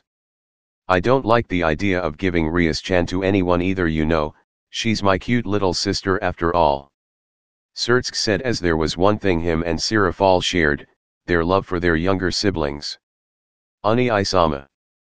Rias had a faint blush on her face as she felt embarrassed over her stupid brother. Sana on the other hand let out a sigh. Seriously, you two need to act more like adults already. Of course, Oni-chan won't let anyone have Soten either. You two will only love me forever. Sirafal declared and pulled Sana in for a group hug. Sana had a faint blush and looked a little annoyed. Itaka let out a sigh and smiled a little as he was sadly used to this by now, while Sirafal was beaming happily. Rias-chan, how about you give your Nii-san a hug? Sertsk opened his arms while smiling warmly at Rias. Rias had an expression that said seriously. Sertsk then began to look at her with a pleading face and tears almost formed in his eyes. Rias then sighed. Fine. Rias said with a faint blush as Sertsk happily embraced his little sister. Okay, that's enough. Rias said. Well, I guess we will see you another time, Rias. Itaka gave her a friendly smile which she returned and then she hugged him. Yeah, see ya. Ria said while still hugging him with a smile on her face. Itaka smiled and returned the hug.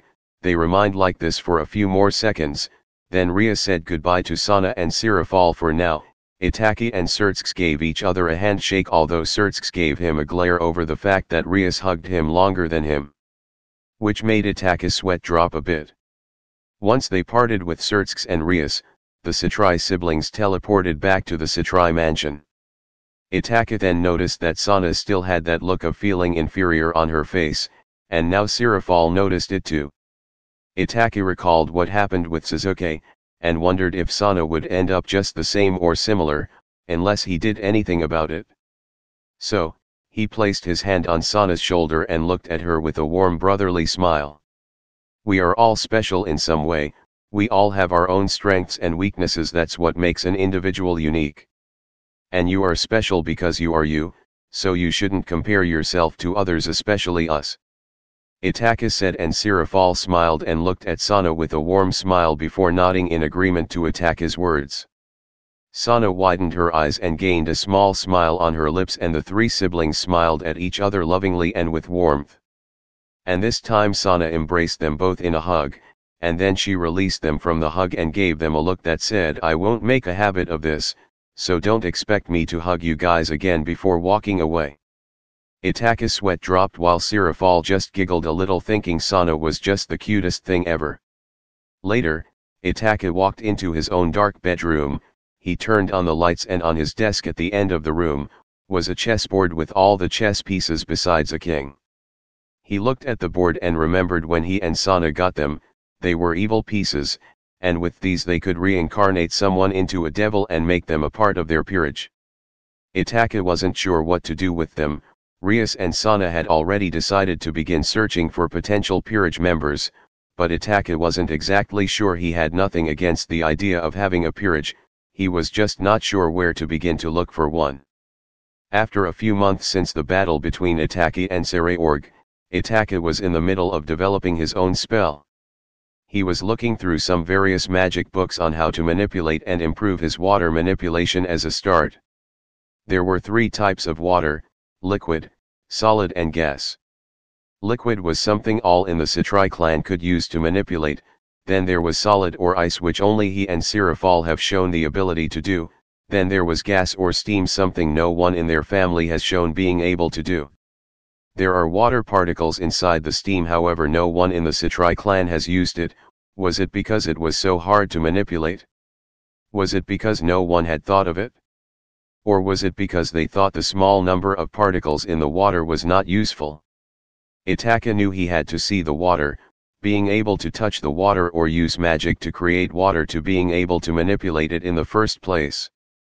And Itachi found a way to use those particles just now, something only he can do. It was not that the Satri clan couldn't manipulate the water particles in the steam, it was because they didn't see the point in it, since they were so small that they couldn't see it. But Itachi, with his Sharinan, by infusing his magic into the particles in the steam, he would be able to see them as they would give off his own magic energy color. How to make steam wasn't difficult. He could either shot a fireball into a lake or infuse his fire magic with his water magic. After having declared to his father that he was going to go out in the wilderness outside of their territory to train, and that there was no need to go after him, Itachi was currently walking through the forest where he once defended Rias and Sana when they were 4 years old from a giant wolf. He had purposely walked into a known giant gray-furred wolf territory. He stood outside a massive cave and outwalked a pack of all the giant wolves. Outwalked 10 giant wolves. One of them was bigger than the others, with a black furred stripe on the back. This wolf was clearly the alpha. The alpha jumped down to Itachi and growled at him. "Okay, guess you are my test subject," Itachi said, and stretched his arms out to the side, forming 2 magic circles, forming one massive sphere of water and another one of fire. He then slammed them together and out exploded a massive fog of steam. Itachi activated his 3 Tomo Sharinan that glowed bright red through the foggy steam. He could see them. He saw the water particles infused with his magic in a bright blue color. He could even see them inside of the alpha wolf, whom got them inside of him once he inhaled the steam and the water particles entered his body. "I'm truly sorry about this, but I know that you know it's either you or me, only one will walk out alive," Itachi said as he raised his right hand with his index finger and middle finger stretched out. He circled his arm around and the water particles inside of the giant wolf gathered together. "Okay, moment of truth," Itachi said and swung his arm to the side, and then suddenly a massive cut came across from the alpha wolf's torso and a massive amount of blood spilled out. Itachi had manipulated the force of the water particles to the point they were just as sharp as a blade. The alpha wolf wailed in pain and fell down to the ground as it died. It worked, Itachi uttered, having successfully invented a new way of water manipulation. All the other wolves backed down and ran away as their alpha had died. Itachi had found a way to deal with troublesome enemies, and yet another one-shot move besides his Sub-Zero spell. The one problem he immediately discovered with it was that from the steam he created there weren't enough water particles to do it more than once. Meaning on enemies like Razor Phoenix, whom could heal himself instantly, they wouldn't have much of an effect unless he could make way more steam, to create more water particles to use and attack his enemies from the inside of what they breathe in. But he needed to make another spell designed to take on Razor or any others from the Phoenix family in case he had to. He could always trap them in an illusion and mind torture them until they lose the spirit to fight. True enough, that might work on Razor. But on another member of the Phoenix clan with a stronger mind it might not work with an illusion unless he used the Tsukuyomi. But he never knew when he had mastered enough magic for his eyes to evolve into eternal Mangekyo state. And he needed something else in the meantime, perhaps an ice spell to freeze them? But with their eternal flame it might be difficult to contain them, unless he gets ice powers at Surfall's level it might not work. He needed to give this some thought on how to deal with their immortality or deal with their unbeatable flame. Itachi was a very careful man. He made plans on how to deal with various of the different devil houses in case he needed to fight them in a raiding game or maybe in something else. Itachi then created a magic circle to teleport himself back to the Satrai mansion. He arrived in the living room of the mansion in a flash of light and found his father and mother getting a little busy on the couch. Oh! Itachi! His mother got herself off of Lord Satrai with a blush on her face as she was a little embarrassed. She then punched her husband in the face. That's what happens when you want to play it dangerously. Sorry. Lord Satrai uttered with a swollen cheek. Can't you two just save these kinds of things for the bedroom? Itachi asked with a stoic expression. You won't be saying that once you're married. Lord Satrai declared, and Itachi noticed a red lipstick kiss mark on his father's neck from his mother's lips. Sure, we'll see. Itachi just wanted to end the conversation, and he seriously doubted that he would ever do these kinds of things outside of the bedroom once he was married. By the way, does this mean you are planning on getting another child? Should Sana and I expect to get a younger sibling? I don't know, we'll see what happens, although I seriously doubt it. Lord Satrai replied with a look that said he didn't want another child, and this didn't go unnoticed by Lady Satrai. And what perhaps would be wrong with getting another child, dear? Lady Satrai questioned, seeming that she wouldn't mind having another child. And nothing, honey, nothing, at all. Lord Satrai said, looking rather nervous. He then looked over at Itachi. I thought you were going training outside in the woods. Lord Satrai questioned, a little annoyed that he didn't get to have his fun time with his beloved wife. I did, I'm finished. Itachi replied. Anyway, your sister and Rias are looking for you, they are back from their trip from the human world. Lord Satrai said, trying to get Itachi out of the room so that he could try and convince Lady Satrai to continue the fun time. What did they want? Itachi questioned. They want to show off their queens. Lord Satrai replied with a grin. Queens? Itachi questioned with a raised brow. They have recruited their first peerage members and wanted to show them off to you. You should start gathering them yourself soon, or else they will leave you in the dust. Then again they might catch up to you since you're the strongest devil of your generation. Lord Satrai replied with a lot of pride in his voice that his son had been declared the strongest of his generation. The Bale family can suck it? Where are they now? Itachi asked. They are in Sana's room waiting for you. Are you going to go to them and meet their new servants? Lord Satrai asked, implying that he wanted Itachi out of this room to continue fun time. Might as well, or else they are going to scold me. Itachi shrugged his shoulders and walked out of the living room. Oh, and Dad, Mom, if you are going to continue this special time of yours, may I suggest you either put up a barrier or go to your own bedroom? Itachi said, and his mother blushed while Lord Satrai chuckled nervously. We'll keep that in mind. Lord Satrai uttered as Itachi left the room. We are going to continue, aren't we? He looked at his wife with a pleading look. I'm not really in the mood right now. Lady Satrai said with a stoic expression and walked out of the room. Oh, man. Lord Satrai hung his head down. But, maybe tonight. Lady Satrai said with a faint blush before she left the room. Yes. Lord Satrai pumped his fist, smirking. Itachi was walking towards Sana's room when suddenly. Oni-sama, I see you have returned. Sana stood in front of him with Rias and two other girls, One with long straight black hair with light brown eyes behind a pair of glasses, and another girl with black hair in a high ponytail with violet eyes, and Itachi noticed something about the last girl. He was certain he had seen that look in her eyes before, but where? I heard from father, you wanted to show off your first peerage members. Itachi said with a stoic expression. He looked at the two new girls. Well, aren't you going to introduce them to me? Oh, right. Oni-sama, this is my queen, Tsubaki Shinra. Sana presented the girl with the glasses to her older brother.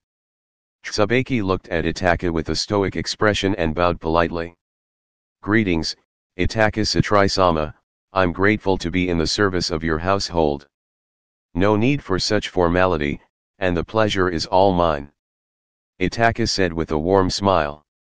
And this is my queen, Akeno Himejima. Rias presented the girl with the pained look in her eyes that hid that behind her own smile. Greetings, sir.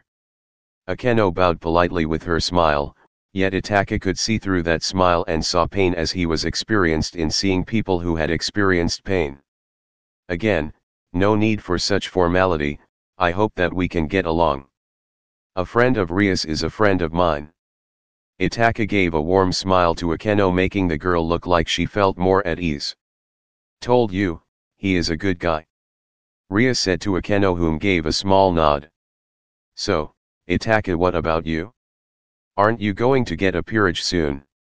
I would, but I'm not exactly sure where I would start looking. I will figure it out eventually. Itachi said, rubbing the back of his head. By the way, where were you earlier? Father only told us you had left. Sana looked at him, demanding an answer. Oh, I was off training in the woods. Itachi replied with a deadpan expression. Training? Again? Sana questioned with a sigh. Of course, if I want to reach my goal I have to work for it after all. Itachi replied. You're already plenty of strong, you could take a break from training to maybe spending a little time with me. Sana muttered the last part with a faint blush, but Itachi heard her nonetheless. I haven't done that lately, have I? Itachi said with a small smile as he placed his hand on the top of Sana's head. I'm sorry, Sana, I got time now though. Then, play chess with me. Sana said. Itachi let out a sigh as this was going to be a long day. Alright then, let's play. They went into Sana's room and sat down with a chessboard while Rias, Akeno, and Tsubaki stood as audience to this. You make the first move. Itachi said, and Sana did just that. So, have you lost to anyone besides me or Rias recently? Itachi asked as he moved his own chess piece. No, I have not. Sana said as she had lost every match she had played with Itachi and a few against Rias, although she won the majority of those matches. I see, you're still going for the you will only marry the guy who beats you at chess thing. Itachi asked as Sana had decided to choose her future husband by playing chess, and if whomever that was lucky one, they got to marry her. So far, none had succeeded besides Itachi, but since they're siblings it doesn't count. Itachi himself found it foolish that Sana would bet her entire future in a mere game of chess. When he first heard of it he was a little outraged, to say the least. He remembers scolding his father for it. I am. Sana kept her head in the game and moved her piece. So, no matter what I say, you will still follow this path? Itachi asked with his stoic expression and moved his own piece. Yes, don't you have faith in my abilities? Sana asked, looking a little annoyed that Itachi didn't trust her on this. It's not a matter about lack of faith, it's more about concern.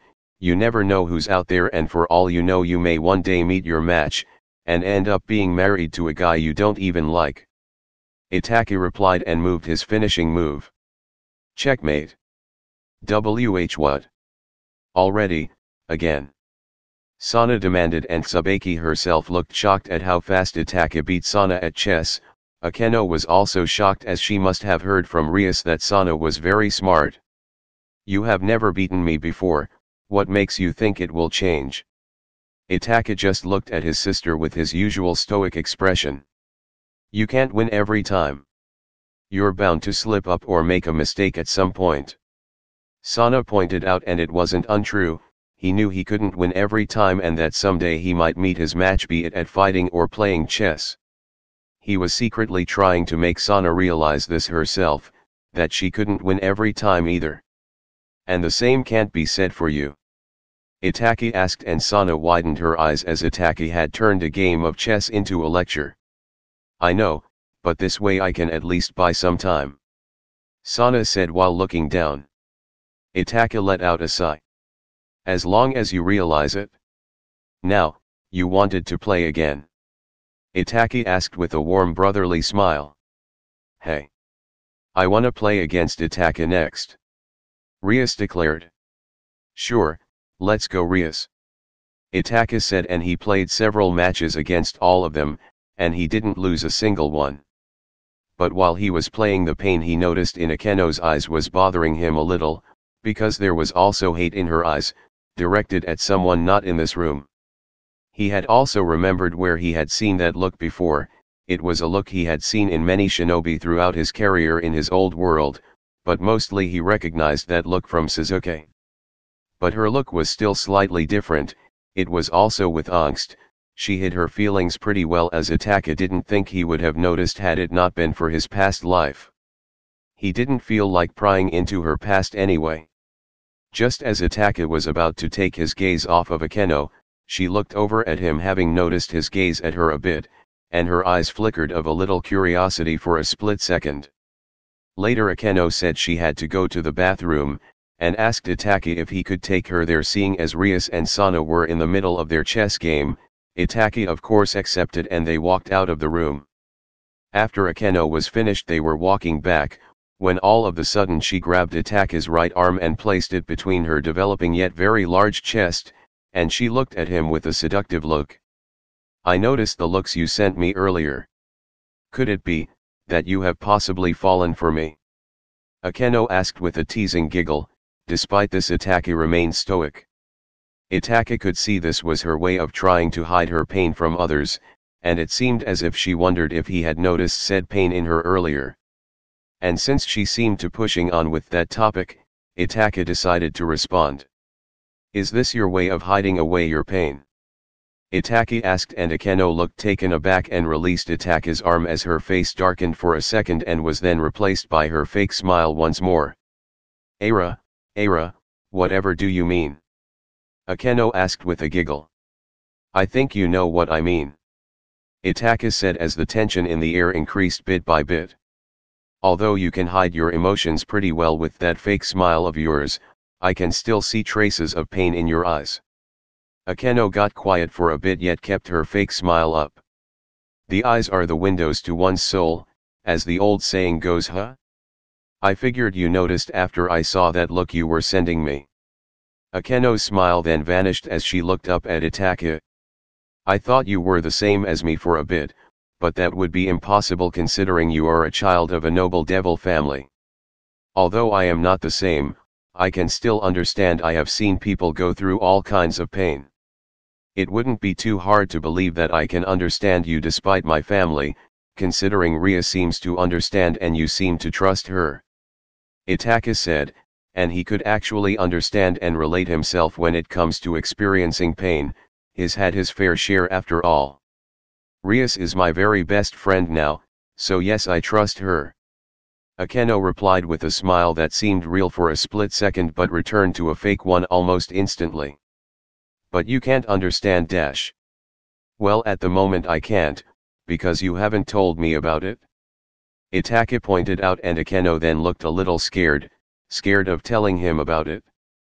If you don't want to tell me, then don't tell me. If you do, then do. Either way, the choice is yours to make, and I don't intend to force you. But, let me just say this. Talking about it can ease the pain a bit. Once Itachi said that, Akeno looked conflicted whether she should tell him her story or not. After some time, she made her decision. My father is a fallen angel. Akeno uttered, shaking a little, not out of fear that she would be hated, but of anger directed at her father. I see, and I take it you don't really like your father? Itachi asked, and Akeno lowered her head further and clenched her hands as confirmation. He abandoned me, and my mother, and because of that, she's dead. Akeno's entire body shook as she was holding back her tears. I see, my condolences. Itachi, as he could see how much talking about her mother pained her. I understand that it's a painful subject for you, but like I said, talking about it usually helps. Itachi said with comforting eyes. When my father was gone from our house, some men came into our house and killed her when she tried to protect me. They told me it happened because I have the blood of a fallen angel inside me, that I was tainted by this filthy blood. Akeno this time couldn't hold back her tears, and he could see in her eyes that she hated herself and her bloodline. My father couldn't protect us, it's his fault that mom is dead. I hate him. Itachi now fully understood the situation, and yet he had to say something. No matter how harsh it sounded, she needed to hear it. You are a fool, aren't you? Itachi said with a stoic expression, and Akeno looked at him with confusion at first that turned into anger. What's that supposed to mean? Akeno glared at him. Here she was telling him her story and he dares call her a fool. The way I see it, you're judging your father over something you don't seem to know the full story of yourself. You said your father didn't come to protect you and your mother, but was that really the case? Itachi asked, and Akeno glared at him with venomous eyes. What do you know? I told you that he abandoned us and he Akeno raised her voice but was cut mid-sentence by Itachi. Didn't come or couldn't come? Itachi asked, and Akeno was filled with silence. Although I don't know the full details, I know that you are letting your own emotions cloud your judgment and the truth from your eyes. That is something you want to avoid. The end result won't be pretty. You should go and find your father and talk it over with him. If you are going to hold hatred towards him, make sure it's justified, or else you will end up regretting this mistake for the rest of your life. Once you confirm the full truth and it turns out to be like you said, do as you please. Akeno looked down at her developing chest and clenched her right hand over her heart. She now knew Itachi wasn't trying to be mean, just to help her. She still didn't know if she was ready to hear the truth from her father though. Why, you're right. I'm sorry for yelling at you earlier. It's fine, I might have sounded too harsh, so I probably deserved it. Oh, and one more thing. Itachi said, and Akeno looked at him with tears still forming in her big violet eyes. Don't hate your own blood, half of that blood comes from your mother after all, and you do love her, right? Itachi smiled at her warmly and kindly. I do. Akeno nodded, and with a little honest smile. Finally I see you truly smile instead of keeping up that facade. I'm glad I got to know you, Akeno Himejima. Itachi said, and Akeno gained a small faint blush as she felt her heart beat a little faster. Now then, we should probably head back to the others. They are probably wondering where we are. Itachi began walking back to Sana's room. Akeno nodded and ran up to Itachi, and to his surprise grabbed his right arm and placed it between her breasts like last time. I can see why Rias likes you so much. You're quite the man, aren't you? Akeno said with a giggle, and Itachi raised his brow at this, as he thought that when she did this earlier she was just putting up an act. He decided not to give it much thought and just walk back to the others. Naturally, when they returned, Rias and Sana started scolding Itachi and accusing him of seducing Akeno. More years had passed, and now Itachi's body had reached the age of 13, same with Rias, Akeno, Sana, and Tsubaki. Itachi had grown even taller and was now even taller than Sirafal. Even Sana was now just as tall as their older sister. Rias was only slightly shorter than Itachi, and Akeno and Tsubaki were about equally tall. Right now, Itachi was in the middle of training with Saraorg inside of his personal training facility. Ever since their battle 3 years ago, they had come together every now and then to train. However, something that started a little over a few months ago was Itachi desiring to master Toki, which is what Saraorg was helping him doing at this very moment.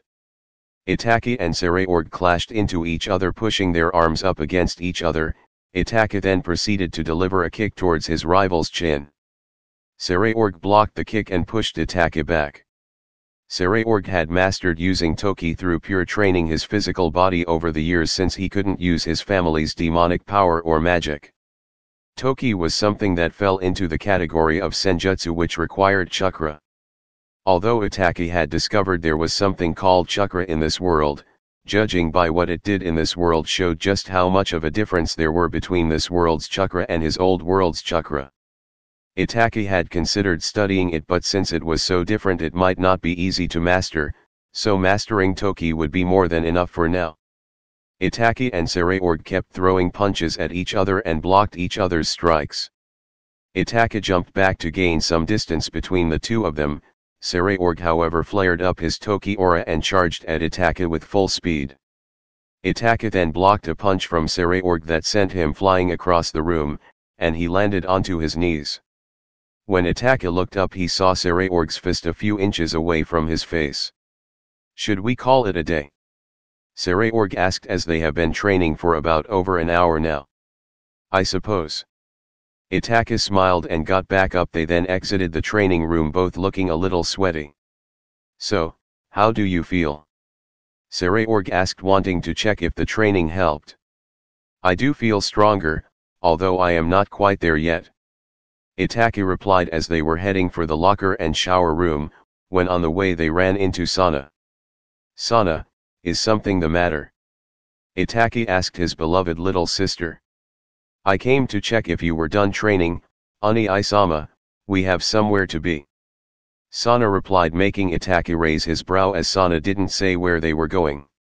"I will be waiting for you upstairs once you are finished," Sana said and walked away. Saraorg looked at Itachi with a questioning gaze and Itachi just shrugged his shoulders in response. The two rivals then went into the showers, then changed their clothes, and once they were finished Saraorg went back home. This time Itachi, Sana, and Tsubaki had come to visit the Gremory castle and they were welcomed with open arms. And once they entered, Rias and Akeno greeted them. It turns out that Sana had brought him here to hang out, claiming that Itachi needed to spend some time with their friends. First, they played a few chess games and Itachi didn't lose once, of course, and now they were watching a recording of Itachi's fight with Saraorg from 3 years ago, as Rias claimed that Akeno didn't see the fight at first hand as she wasn't in her peerage at the time, and that this could be a perfect time to show her an example on how devils fight. Although from what Rias told them, Akeno was quite gifted when it came to magic and was grasping it quite well. At the moment of the recording they had arrived at the point where Itachi put Saraorg under the illusion and won the battle. What did Itachi do just then? Akeno questioned, blinking a little out of confusion to what just happened. "I put Saraorg under an illusion to knock him out, that was how I won the battle," Itachi explained, yet Akeno still looked confused. "Itachi has the ability to put anyone under an illusion as long as he looks them in the eyes," Rias explained, and Akeno widened her eyes in amazement. "Wow, that's amazing, you're really strong, aren't you, Itachi?" Akeno looked over at the man that she had a crush on with a smile and a lustful gaze. "I suppose," Itachi said as he was reading a book while the others were watching the recording.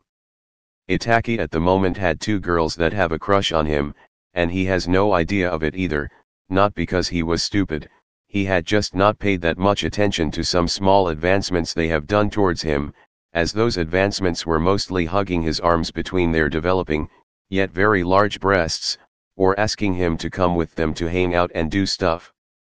And that was how Itachi became known as the strongest devil of our generation. Ria said, and Akeno had a look of awe while Sana had a look of pride for her older brother, and Itachi had a look that said that he really didn't care at all, which he did not. "So, Itachi, I have heard that you and Rias are engaged, is this true?" Akeno asked, and Ria's face darkened, not because she hated being engaged to Itachi, but because she was also engaged to that jerk Razor, and despite her having feelings for Itachi she didn't like the idea of it being an arranged marriage. Rias also didn't want to force Itachi to marry her, she wanted him to marry her because he wants to. "Yes, that is true, Our parents have arranged an engagement between me and Rias to prevent her from having to marry a man named Razor Fenix. However, after the whole ordeal has been dealt with, I will allow her to marry whom she chooses. Itachi replied, and Akeno looked at him with a puzzled expression, and then she looked over to Rias, whom pouted at what Itachi said, as he was the one she wanted to marry. Akeno knew very well how Rias felt about Itachi, and Rias knew what Akeno felt about Itachi as well, and so did Sana. Basically everyone did besides Itachi. The reason for this, once again, was not because he was an idiot, he just didn't pay that much attention to their advancements towards him. Suddenly the door to the living room opened and in entered Surtsk. Rias-chan, I wanted to talk to you about something. What is it, Ani-sama? Rias questioned and stood up to face her brother while Akeno bowed her head down in respect for the great Lucifer. I have a new peerage member for you. Surtsk replied with a smile, and everyone gained a look of confusion while Itachi raised his brow and put his book down for now. A new peerage member? Rias questioned as she looked a little excited. Yes, here she is. Surtsk stepped to the side, revealing a tiny little petite cute girl with short white hair cut in a bob cut with bangs going over her forehead.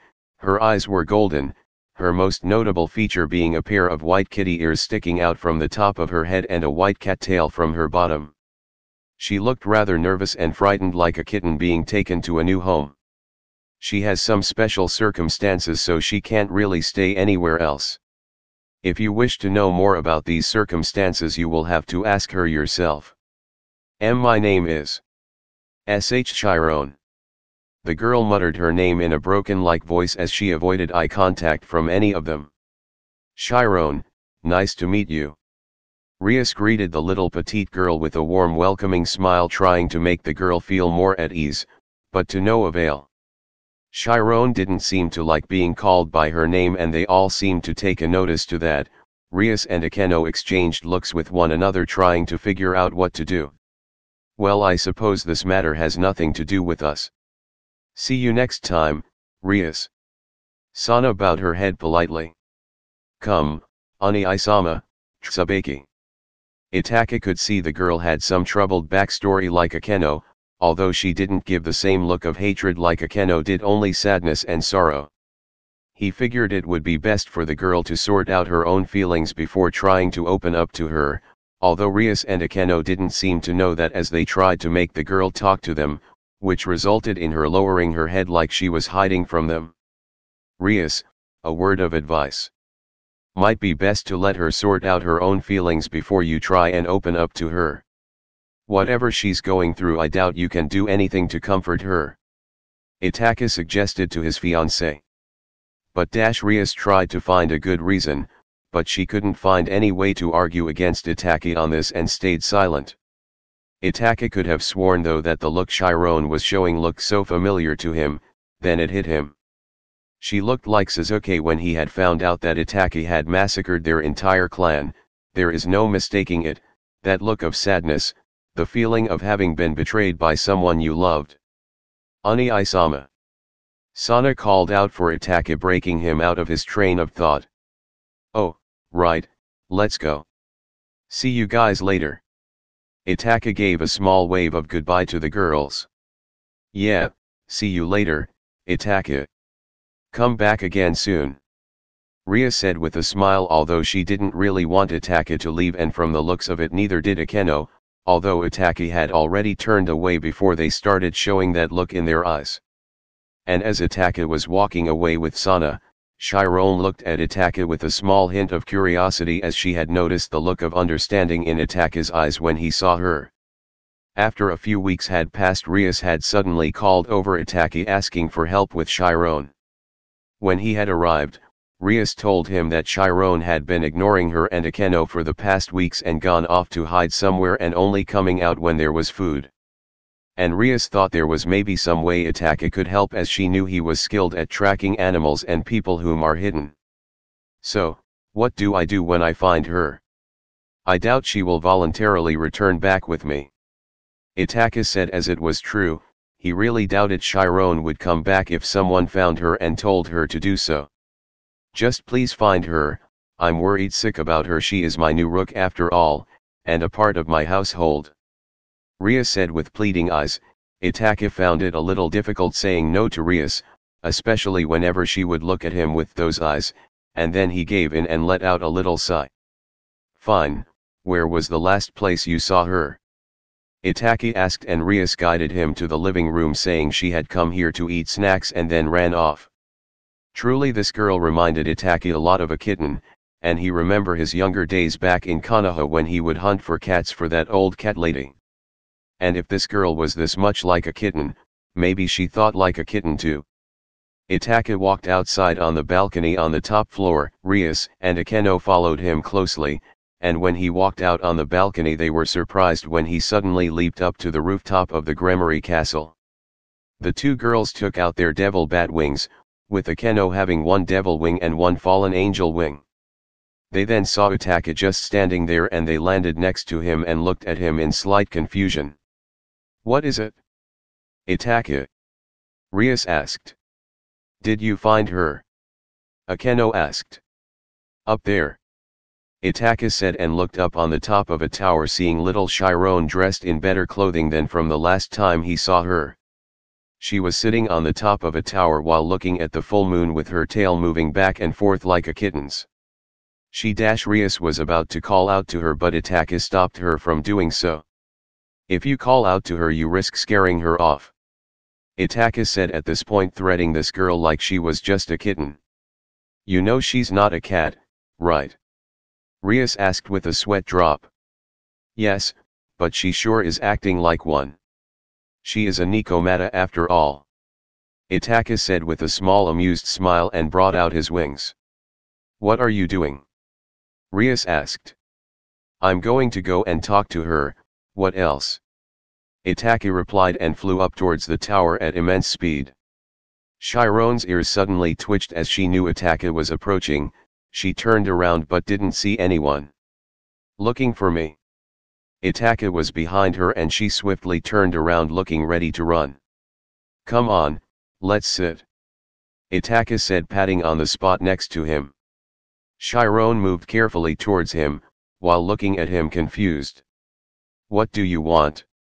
Well, how about that, you can talk after all.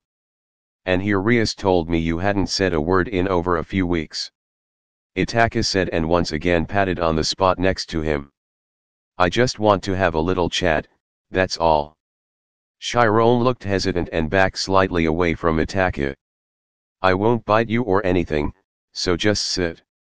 Itachi said with a little smile on his face to make Chiron feel a little more at ease.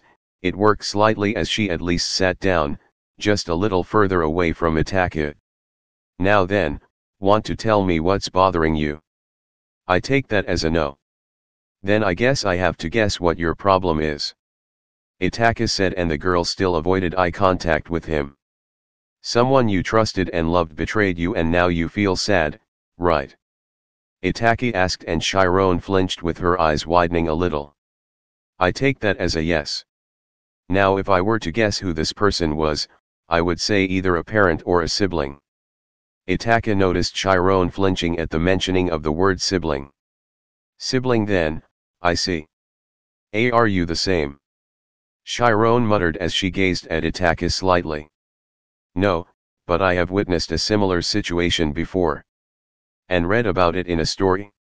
Itachi replied, of course one part of that was a lie. Want me to tell you the story? She didn't refuse, but her ears twitched a bit, showing a sign that she was paying attention, which made Itachi smile. Once upon a time, there were two brothers that lived in a peaceful village with their clan. The older brother was strong and considered a prodigy amongst his fellow clansmen, while his little brother admired him greatly and wanted to be acknowledged just like his brother was. They would live a happy life for many years, but the older brother as well as the rest of the clansmen knew of a truth the younger brother was too young to even begin to understand. They knew the village hated them for their powers and abilities, and members of the clan was often discriminated by some of the villagers. One incident occurred back when the little brother was still a little baby, and that incident took the lives of many people. The clan these two brothers came from were blamed for the incident and driven to the outskirts of the village where they were spied upon. The younger brother, like many other children his age, had no idea, but the older brother did and wanted to protect his little brother from this truth. One day, however, the clan had enough, and decided to stage a coup on the village. This remained unknown to the younger brother.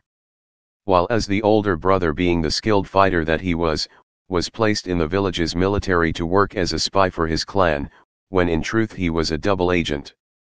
Itachi told the tale of the two brothers and Chiron looked slightly more intrigued. Why would he become a double agent? Chiron asked, wondering why anyone would turn their back on their family. Itachi gave her a smile. Unlike the younger brother, the older brother, when he was 4 years old, witnessed a world war and saw countless of people die.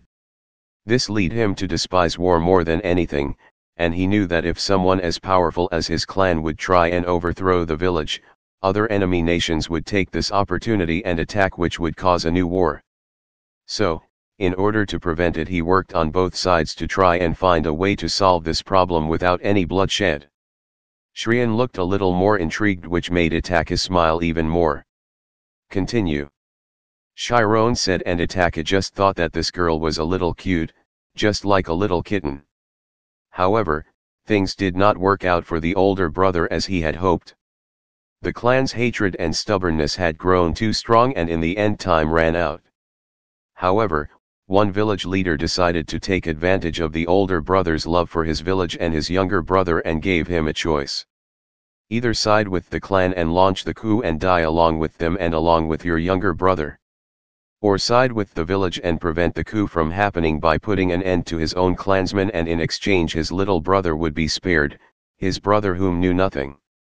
As the time came, the older brother massacred his entire clan, even his own parents. Itachi clenched his fists for a bit, holding back his own feelings as good as he could. He then pretended to be a villain to his little brother and tried to feed him with hatred and give him the idea that he did it for power. The older brother took the role as a villain, and became known as a traitor and a criminal. And his younger brother was sad at first, but then he grew only hatred for his brother whom he had once looked up to and loved. After several years of enduring the hardships of having to be a criminal, and deal with the idea that those who you loved hated you now and wanted you dead, the older brother caught a terminal illness on purpose, and once the younger brother had grown up and become strong enough, the older brother arranged for a fight between the two of them. The older brother fought while pretending he was still a bad guy who needed to be stopped. He kept going until he died at his younger brother's feet. And despite all of the things he went through, he died with a smile on his face, because now his little brother would be considered the hero of the village, whom had slain his criminal brother. The older brother found peace in that and died happily, while his younger brother kept on living, bringing honor back to their family name. The end. Itachi finished the story and looked over at Chiron, whom was trembling, and tears ran down her eyes, and Itachi noticed that she was sitting right next to him now. Itachi wrapped his right arm around her shoulder and brought her in for a hug. Meanwhile, Rias was holding back her tears, muffling her cries with her hand over her mouth, as they had eavesdropped on the story Itachi told. Akeno also felt sad after hearing that story. But for some reason, when they heard that story, they couldn't help but imagine Itachi as this older brother character, which made them feel even more sad. "My Oni-sama," Chiron uttered, trying to hold back her tears. "She killed our former master because she was drunk with power. That's what I heard. And now she's a wanted criminal." Itachi finished, and Chiron couldn't hold back her tears and cried into Itachi's chest. "What is you older sister's name?" "Sniff. Kurika," Chiron replied. "I see." Itachi gently stroked the girl's head. "We should go back inside now. Rias has been worried sick about you. In fact, that's why she called me over here. She really cares about you." "Why? Why does she care?" Chiron questioned. "Because you are like family to me now." Rias climbed up onto the tower with them and looked at Chiron with a warm, loving smile. "Family? Chiron questioned as Akeno also climbed up. That's right, you're a part of our family now, Chiron. Akeno replied with a warm loving smile. We love you and care for you, we eat together, we laugh together, we have fun together, and that makes us family. Ria said and embraced the little Nikomata in a hug, and Chiron started crying even more, and Akeno even joined in on the hug. Hey, since you seem so uncomfortable with your name, how about I give you a new one? Ria suggested, which piqued the petite Nekomata's interest. Oh, I know. How about Konako? You look so much like a kitten after all. Konako. I like it. Chiron uttered with a little happy smile on her lips. Thank you for the help, Itachi. Rias thanked her fiancé. No problem. Itachi gave them a little smile, and then he walked over to Chiron and petted her on the head. Behave now, and don't run off without telling Rias where you are going, okay? Chiron nodded in response with a faint blush as she felt calm and relaxed around Itachi, and her heart skipped a beat. Now then, I should go, later. Itachi waved before he vanished in a magic circle. Once he arrived at the Citri castle, he instantly went up to the head guard of the castle. Itachi-sama? Is something the matter? Give me every bit of information you have about a criminal named Kurika. Itachi demanded in a stern tone. What for? The head guard asked with a raised brow. I would like to help out in an investigation. Now I don't have time to discuss this, give me the information right now. Itachi demanded, and the head guard got a little startled. Yes sir, right away young master. The head guard went into his own office and grabbed a file. We all have had a look at it, every other guard from every household has one, so that we can find her and bring her to justice. Itachi browsed through the file and saw a picture of a black-haired girl with golden eyes. She had black cat ears that was visible from her head, and she wore a black kimono, and the top was a little open, revealing her developing cleavage that rivaled Rias and Akeno's. It said she was an SS-class criminal and was now considered a stray devil. Thank you, you may go back to your duties. Itachi said and vanished through a magic circle. He was all too familiar with the name of Kurika and Chiron's former master. Rumors had it that he was a devil that was into experimenting on other species, even on his own servants. Itachi was a little skeptic at first. Kurika could have protected her sister from a horrific experiment planned by their master, or she could have actually become drunk with power. Itachi, however, wanted to find a way to help, as he knew what was in the end of the path Kurika might be walking at this very moment, and he had no desire for anyone to walk that path like he did. He was going to take a gamble on it, and go see this elder sister Nikomata. He arrived through a magic circle in a large mansion that belonged to Kurika and Chiron's former master, whom was now dead. He snuck into the place where they had found the man dead in his own office to look for clues. He browsed through a bunch of files found at his desk, which the guards seemed to have avoided looking through. They must just have thought this was a classic devil abandoning his or her master in their selfish quest for power. But Itachi was a man who demanded evidence to prove if someone was guilty or not. He then found a file that said how the dead man had planned to experiment on Chiron, and how and why. Itachi's eyes were filled with a little disgust directed towards the dead man. He heard someone approaching and quickly hid beneath the desk. 2 guards entered and looked through the room. Such a shame to lose a full-blooded devil. One guard spoke. Yeah, like our species isn't in enough trouble already. Have they found her yet? The other guard asked with a tone that said he wanted to find Kurika and kill her for her crimes. Yeah, they managed to track her into the woods. She won't get far. I heard her sister was saved by Lord Lucifer from execution, though, apparently, he gave her to his little sister. Well, she had nothing to do with it after all, so it doesn't matter. The only reason she was placed for execution was in case she would end up just like her big sister. We better get going, we're a part of the search party to find that bitch anyway. Yeah. Itachi heard that the door closed and could hear the guards' footsteps as they walked down the hall. Itachi took this chance to slip out. He then used a magic circle to teleport himself out in the local wilderness of the mansion as the full moon shined brightly. He then flew through the woods with his devil bat wings sticking out from his back, and with his Sharingan activated to try and locate the missing Nikomata. He spotted various guards looking around on the other side of the forest, but then he noticed someone hiding in the top of a tree, watching the guards as they passed her. It was Kurika, and she let out a sigh. That was close, Naya. She had two black cattails sticking out from her behind, and she wore her black kimono from the photo and it had bells decorated on it. She was about to leave, but then Itachi let his presence be known to her by releasing some energy, knowing that with her senjutsu skills she could sense him. She swiftly turned around and glared at Itachi, whom was standing on a tree branch behind her. Well, a cute devil boy found me, Naya. Kurika smirked and got into fighting position. Relax, I'm not here to hurt you, nor am I here to arrest you. Itachi said with an emotionless stoic face with his hands raised up. I'm a friend of Chiron.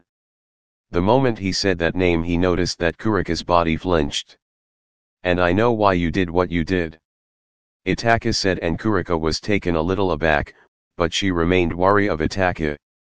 Oh, and what do you think I did? Naya. Kurika asked with a smile on her face, although judging by her expression she was ready for a fight, and looked at him with a slight condescending glance. I know that you killed your master because he was going to perform some experiment on Chiron. He wanted to test her in his research to create super devils. But you stopped him, however, due to your recent development in your power which had surpassed that of your master. People assumed that you had become drunk with power and killed him. This later led to your sister almost getting executed. Itachi said, and Kurika widened her eyes and was taken even more aback. How did you know that? Naya. Kurika questioned with her body shaking a bit. Itachi brought out the file he took from the office earlier. Thanks to this, it contains all the info on your master's precious research and what he was planning to do to your sister. Plus, before that I made an assumption based on my own knowledge of a similar situation I have witnessed before. Your sister was quite depressed when she first arrived at my friend's place. She wouldn't even talk to anyone for weeks. Itachi said, and he could see the guilt rise in Kurika's eyes. Then, why are you here? Naya. Kurika asked with her eyes narrowed at Itachi. Simple, I wish to help. I know what's at the end of this path for you, and it's not pretty, so I would very much like to prevent you from going down this path and return you to your sister. Itachi replied with his unreadable stoic face so that Kurika really couldn't tell if he was telling the truth or lying, which made her be on guard. Itachi noticed this and let out a sigh before giving her a reassuring smile. Let me tell you a story I told your sister. Itachi said, and Kurika raised her eyebrow in confusion. And Itachi told the exact same story he had told Konako about the two brothers and how the older brother ended up taking the role of a criminal and slaughter their entire family, just to prevent a new world war and to protect his younger brother, and that the older brother eventually died at his brother's feet during their final battle. Kurika was taken aback by the story and felt sadness and some sort of comparison between herself and this older brother character. Who are you? Kurika questioned as her body was shaking. I'm Itachi Satrai, the next head of the Satrai household. Itachi replied, and Kurika widened her eyes a bit. You're the strongest devil of our generation. Kurika uttered as she had heard of him before. I see you have heard of my title. Like you, I'm an older sibling myself. I have a little sister whom I would want to protect more than anything. However, I know that this way will only lead to despair, unless you have someone to guide you through it that has been through the same as you and can help you avoid making mistakes, that is. But I want to offer you a way out of this path, give you a chance to spend some time with your sister. You may think shielding her from the truth is only good for her, but it's not, trust me on that. Itachi said, and Kurika looked down with grief and sadness in her eyes. How can you help me? Kurika questioned in a low tone. I will present your case to the Formus. Once they approve of this, then you will be free. Itachi replied and reached his hand out to the Nikomata. Kurika looked at him in awe, and slowly reached her hand out before taking it back a little out of hesitation. Trust me, Itachi said, and Kurika looked into his eyes that was filled with nothing but kindness. She then looked at his hand and reached out for it and grabbed it. Let's go. Naya. Kurika accepted his offer. The very next morning, Itachi was standing in front of the formus with Kurika by his side. So, as you all can understand, she only did this to protect her little sister. She is not dangerous, she's just a loving older sister, Itachi said while bowing, and Surtsk looked through the file Itachi had taken from the office of Kurika's former master. Please, as older siblings yourself, surely you can understand. It-tan. Sirafal uttered with her face and eyes filled with sorrow. She then looked over to Surtsk, whom had a stern expression, but his eyes were also filled with sorrow. Itachi-kun, although I can understand her reasoning, she still killed her own master, which would mean she is a stray devil. I'm sorry, but there is nothing we can do on the matter, Surtsk said, as the leader of the underworld, not as a good friend whom would want nothing more than to help him out, which he did, but his duties as a Mu and the consideration he had to take for all devils came first. Very well then, you leave me with no choice, Itachi said while still bowing, and they all looked at him in confusion. Even Kurika didn't know what he was planning. But she gave him a look that said it was okay, and that she was happy for all he had tried to do for her and Chiron. What do you mean by that? Ajoka asked, and the very next thing Itachi said shocked everyone. I will take her in as a part of my peerage. I will accept responsibility for her from now on, Itachi declared, and all the formus looked at him in shock and surprise, while Kurika looked at him in awe. You said the problem was that she was a stray devil. Well, if I take her in as a part of my peerage, she wouldn't be considered a stray anymore, now would she? Leave it to you to find a way out of it. Surtsk smirked and found no reason to object. But Surtsk-chan, It-tan will Sirfal was worried what would happen to her brother if he took in a stray devil as his peerage member. I have made up my mind, Nay-san. I will accept all the consequences that follows with my decision, Itachi assured, as he couldn't care less what people he didn't even care about thought of him. Fine, do as you please. Sirafal sighed at how stubborn her precious little brother could be. Well, she would still love him regardless of his decision. Then I believe this is settled, unless the two of you have any objections.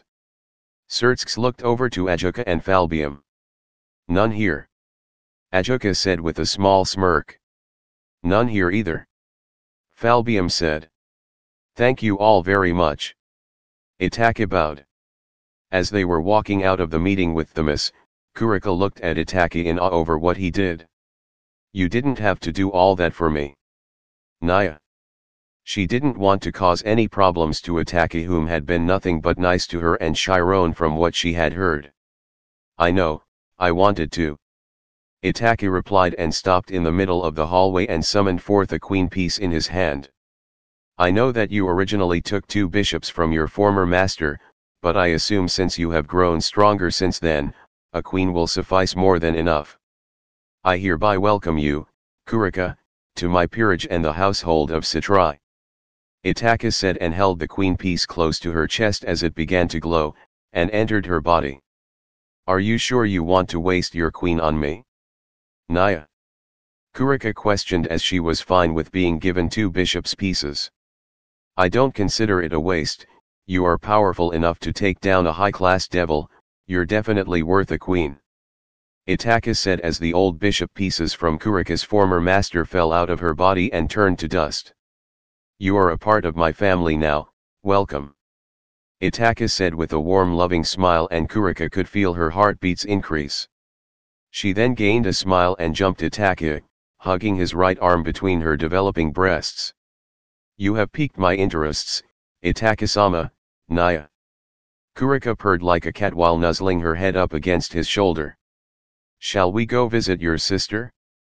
My sister is already at the Gremory mansion anyway, so we might as well go, Itachi said, and Kurika just kept on purring. I will go anywhere you want me to go, Naya. Kurika replied and then let out a giggle. Very well then. Itachi formed the Satrai mark on her hand and then they teleported with a magic circle to the Gremory mansion. Once they arrived, everyone had a look of shock seeing Kurika with Itachi, and Chiron aka Konako especially looked shocked, and when she called her Oni-sama, everyone got on guard. Relax, Kurika is my new queen, she is a part of my peerage now. Itachi assured, and they all looked at him in confusion while Kurika just held onto Itachi's arms between her breasts, which made Rias and Akeno looked a little jealous, and Sana looked angry, while Konako looked worried and slightly conflicted over Kurika hugging Itachi's arm like that. But she's a wanted criminal. Rias pointed out the issue. She was pardoned today, because of this. Itachi threw the file onto the table and Rias and the other looked through it and widened their eyes in shock. Kurika and Konako's former master wanted to experiment on Konako in his research to make super devils, and Kurika was forced to kill him. And then she was wrongfully accused of being power hungry. She did all this to protect her, and nothing more. Konako was shaking and looked at Kurika with an expression that asked if this was true, and Kurika simply looked down with a sad smile confirming it was. Oni-sama. Konako ran up to Kurika and hugged her while crying her heart out. Kurika looked unsure of what to do here. Oh, come on, why are you crying, Chiron? Naya. Kurika looked at Konako with a warm loving smile, and Konako looked at her with tears still running down her face. Cheer up, Oni-chan is not going anywhere. Naya. Konako then wiped her tears away with her hands, then Kurika looked at her little sister with a teasing smirk. By the way, Oni-chan noticed how cute you looked when you saw me hugging Itachi-sama's arm. Better watch out, or else I might take him. Konako widened her eyes and blushed. And no, it's not like that. Konako shouted, and everyone whom didn't hear what Kurika said had a look of confusion. Then Kurika leaped towards Itachi while hugging his arm once again between her breasts and looking at him with seductive eyes. Hey, Itachi-sama, would you make a baby with me? Huh? Itachi questioned with his eyes slightly widened. Rias, Akeno, and Sana shouted in unison while Konako froze. Hey. Itachi is my fiancé. So back off. Rias declared and grabbed Itachi's other arm. If he's going to make babies with anyone, it's going to be me. Ara, it's not fair you all take him for yourself, I would very much like to make babies with him as well. Akeno giggled and wrapped her arms around Itachi while pressing her breasts up against his back. Then, to further Itachi's surprise, Konako hugged him around the waist with her cute little face looking up at him. My spot. Konako said with a stoic face in an almost demanding tone, also making him wonder what spot she was referring to. Hey. Let Oni-sama go. Sana shouted. Oh, are you perhaps a Brahman? Kurika teased, making Sana blush. WH what? No, I most certainly am not. Sana shouted, but all the girls gave her an expression that said yeah, right. Which angered her further. Itachi blinked his eyes repeatedly as he had come to the realization, all these girls had fallen in love with him. All he could think was how? And when had this happened? He then began recalling each and every conversation. He had saved Rias from the wolf when they were children and later on declared that he liked her for who she was. Oh dear. With Akeno, all he could think of was the conversation he had about her mother and father, and when he encouraged her not to hate her for who she was because of her blood. With Konako, it was that one conversation in that tower when he told the story about those two brothers and talked about Kurika and helped her get along with Rias and Akeno and bringing Kurika back to her. And with Kurika, it was of course because he had helped her get pardoned and accepted her into his peerage. Oh, dear. Itachi thought. Inside of the training facility of Itachi Satrai, was Itachi himself and Kurika. Okay, what you want to do is focus, concentrate on your energy into your spirit, in other words your life force. And then you have to turn it into a constant current. Naya. Kurika explained senjutsu to Itachi, whom was in a meditating position. Now, unlike Saraorg, whom was able to use Toki through intense training over the years, normally one would have to go through learning senjutsu to use it. Naya. But you should be fine since you have trained a lot in your life, now you just have to focus on it. Kurika kept explaining as Itachi was only trying to learn Toki at the moment, since he used to be a shinobi, learning about this shouldn't be too difficult for him. Itachi had quickly noticed that this world's chakra was way different from his old world's version, but he had decided kept his focus on the Toki for now rather than senjutsu, although he was interested in learning senjutsu someday. Itachi for the last few weeks has been studying about Toki and trying to master it. He has wanted to ever since his fight with Saraorg 3 years ago. He and Saraorg have even been having some sparring matches with each other to try and teach Itachi Toki that way, but now that Kurika was here, Itachi thought she would be better at teaching him. Then as Itachi kept meditating, a strange aura flared around him. He could feel his strength increase and he could feel warmth from this aura. Itachi stood up as the aura kept flaring around him. He looked at his own hands while clenching and unclenching his fists. Have I done it? Itachi looked at Kurika with a stoic expression. It was a success. Naya. Kurika said with a smile as she moved her hand in a cat-like fashion. Okay then, time to test this out.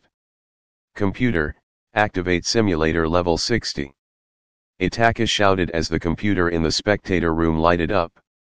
Simulator, level 60, activated. 4 robotic skeletons popped up from the ground and one took the shape of an 8-winged angel, and 3 6th-winged angels. Itachi formed the 3 Tomo Sharinan in his eyes as his gaze was narrowed at the angel simulators.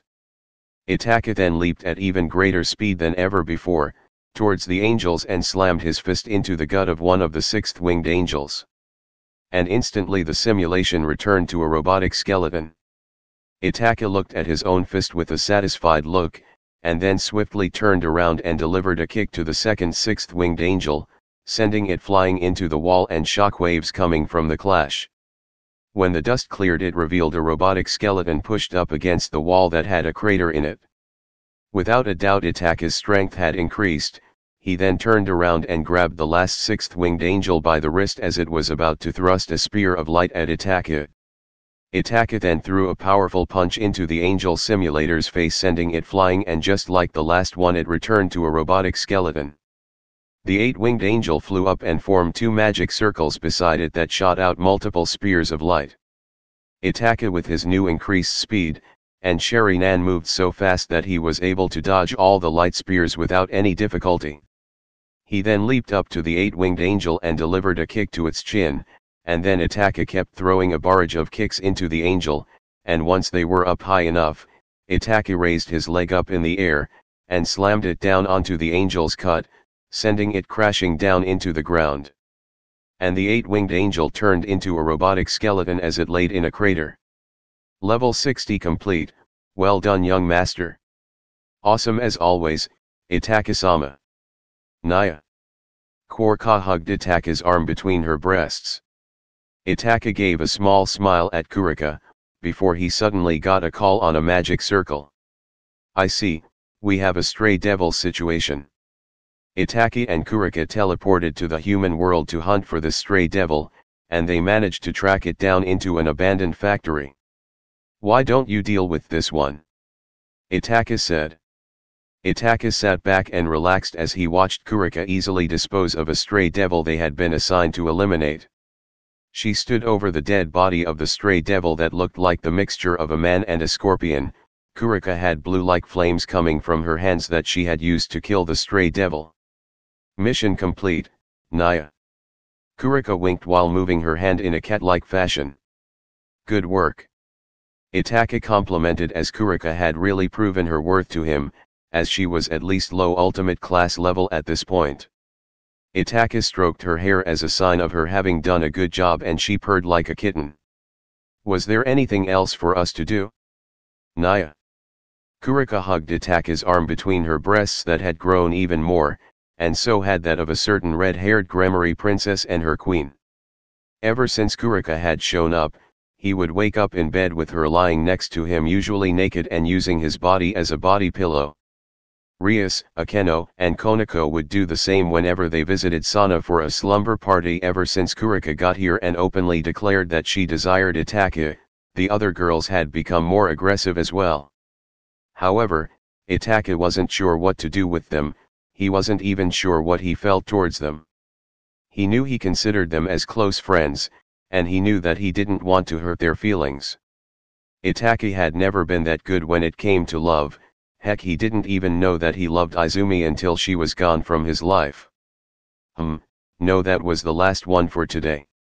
We should continue looking for potential peerage members. Itachi said, as he had decided that gathering a peerage would be most useful for him in the future. However, if he was going to gather peerage members, he wanted them to be very skilled at fighting, or at least have potential to become very powerful. I have found some rumors about some powerful people in the human world, and some strange phenomenon that has occurred around the human world as well that might be worth checking out. Naya, Kurika said as she took out a list from between her cleavage. We have a powerful boxer in America said to have defeated all his opponents with only one punch. His name is Bob. He's about 3 years older than you and me, so he's 16. And on Hawaii some strange incidents that ended up saving a lot of people have occurred. The underworld suspects a strange old man named Harry Newgate. And finally, rumors have it the legendary serial killer, Jack the Ripper, has returned in London killing prostitutes. And that's all we have so far for potential peerage members. Kurika browsed through the list. Let's check this Bob guy out first. Itachi said as Kurika prepared a magic circle for them to travel with. They arrived in an alleyway where several people gathered talking about an amazing boxing match. Guess this is the place. Itachi looked through the document they had on Bob. Apparently, his parents abandoned him when they discovered he had a special power, thinking he was a demon child. He was put into an orphanage. And when his powers were discovered there after an incident where he injured a fellow child, he was once again feared. He was then taken in by the man who manages this boxing area. To Itachi it seemed that Bob was someone who felt all alone in the world and just wanted a place to call home. Itachi and Kurika walked into the boxing place and walked down a staircase. As they walked down, several young guys around their age or slightly older looked at Kurika, amazed that a girl her age had developed this much. And some girls around their age or slightly older were looking at Itachi, thinking he was quite good looking and mature looking despite his age. Itachi noticed a shady looking short fat guy wearing sunglasses taking in bets for the fight by the entrance, making it obvious he was the manager. Tell me, where is this famous fighter Bob? I would like to have a word with him. The shady man looked at Itachi with a raised brow. Sorry, no autograph signings. You can watch his fight tomorrow. The man told them off and kept counting his money with a greedy smirk on his face while doing so. I'm not here for an autograph, I'm here to discuss something with him. Now tell me. Itachi looked into the man's eye with his Sharingan glowing. Where is he? The man looked a little dizzy as he was under Itachi's genjutsu. 2 doors to the right. The man uttered. Much obliged. Itachi said and walked with Kurika towards the door where this Bob was. Itachi knocked politely on the door and waited for a response. Yeah, what is it? A lazy-like voice was heard, and a yawn. Are you Bob? I would like to talk something over with you, would you mind opening up the door please? Itachi asked politely. It's open. The voice replied, sounding a little shy and nervous. Itachi opened the door and he and Kurika walked in, only to see a very short petite frail boy wearing pajamas that were decorated with a star and a moon. He had messy brown hair and light brown eyes. Kurika had a look of shock and was gaping in surprise over at this short guy was the so-called one-punch Bob, a little boy whom looked like he had just gotten out of bed and looked nervous and frightened as he was shaking like a leaf. But Itachi kept his stoic expression and didn't look surprised at all. I'm Bob, what do you want? Greetings Bob, I am Itachi Satrai, and I have a job offer for you. Itachi said, and Kurika looked surprised that Itachi wasn't surprised by Bob's appearance, and she was still gaping. Oi, Itachi-sama, this little guy can't be Bob, he has like no power whatsoever. Kurika whispered into Itachi's ear. Never judge a person by only at first glance. Itachi whispered back and looked down at Bob, whom was just as short as Konako. So, do you want to hear out the details? I am sorry, B, but I'm not interested. I got a good thing going on here already, you see, so I'm sorry. Bob said, and turned around and jumped onto a bed and hugging a massive body pillow. Now please go, I need to sleep for tomorrow's match. Very well then. Itachi said and walked away, and Kurika looked at him with a confused expression, but she followed after her master and closed the door behind them as they left. I can't believe that you are just giving up like that. Naya. Kurika said in disbelief and had a look that said she demanded an explanation. Oh, I haven't given up. But you heard what the short little fat guy said earlier, we can come and watch him fight tomorrow. Itachi said with a smile that said he had a plan, and Kurika gained a curious look on her face. He then once again went up to the short little fat man at the entrance. Excuse me, but I have a request, could you sign me up for the match against Bob tomorrow? You fight against Bob? Heh, sure kid, but you're going to have to pay the entrance fee. The man smirked greedily while rubbing his fingers together. 1 grand. Itachi just gave him the money, no questions asked, and walked away with Kurika. Now what? Naya? Kurika asked. How about we check around the area for a bit? Itachi suggested as they went on sightseeing. 23 hours later. Inside of the dark room that belonged to Bob, someone suddenly knocked on the door, and then opened said door, and in walked in the short little fat manager. Bob, my star, I hope you had a nice nap. 'Cause the fight's about to start. The manager grinned while letting out a chuckle. A dark shadowy figure that was Bob opened his eyes, his once innocent looking eyes, looked now serious and cold. I'm ready. His voice was also deeper and more mature. Later, back at the boxing arena, multiple people were gathered in front of a boxing ring cheering wildly while cursing and saying Bob would fuck you up. Itachi stood in the ring, shirtless as he wore standard boxing gear with the exception of gloves as he had white tape instead. Now ladies and gentlemen, the man of the hour. Our legendary champion. Bob. The One-Punch Man. The short little fat man declared as out from a tunnel exited a tall handsome muscular build man, his muscles were massive and even just his biceps were bigger than Itachi's head. He had the same brown messy hair as the short petite Bob and the same eyes, he wore the same boxing gear as Itachi. There's no way that is the same guy. His power is massive. Naya. Kurika said in disbelief while practically gaping as she couldn't believe that the little shy kid they met earlier was this guy, a gigantic massive titan of a man. Itachi on the other hand remained stoic and didn't seem surprised. No, that's him, one on the same. He has a special magic power, you see. Itachi said, and Kurika looked at him in confusion. I read that in the documentations you showed me, you really should have read it through. Itachi said, and Kurika faintly blushed out of embarrassment. What is his magic ability anyway? Kurika questioned, wondering how someone could go from a puny shrimp into a giant titan of a man. Itachi stayed silent as Bob entered the ring, and he was now towering over Itachi, and looked down at him with a raised brow. You're that kid? What do you think you're doing? Bob questioned as he recognized Itachi from yesterday, and this time Bob seemed more brave, calm and relaxed, not to mention more energetic. I told you, I have a job offer for you. Thought this was the only way I could discuss this with you. Itachi replied, looking up at Bob with a calm smile. And I told you I'm not interested. Bob said as he pulled his hands back over his brown messy hair, slicking his hair back, leaving one bang over his forehead. What makes you think a guy like you can fight me anyway? Bob asked, not because he was overconfident, but because he wasn't sure if a teenager like Itachi should fight him. Oh, trust me, like you, I'm not your average teenager. Itachi replied with a little relaxed smile on his lips. Heh, fine, if you can beat me in a contest of strength, I will consider your offer. Bob bent forward to look Itachi right in the eyes. Very well, I shall fight you fair and square. Itachi accepted the offer as they both went on the opposite sides of the ring. Kuriko leaned in over the side and whispered in Itachi's ear.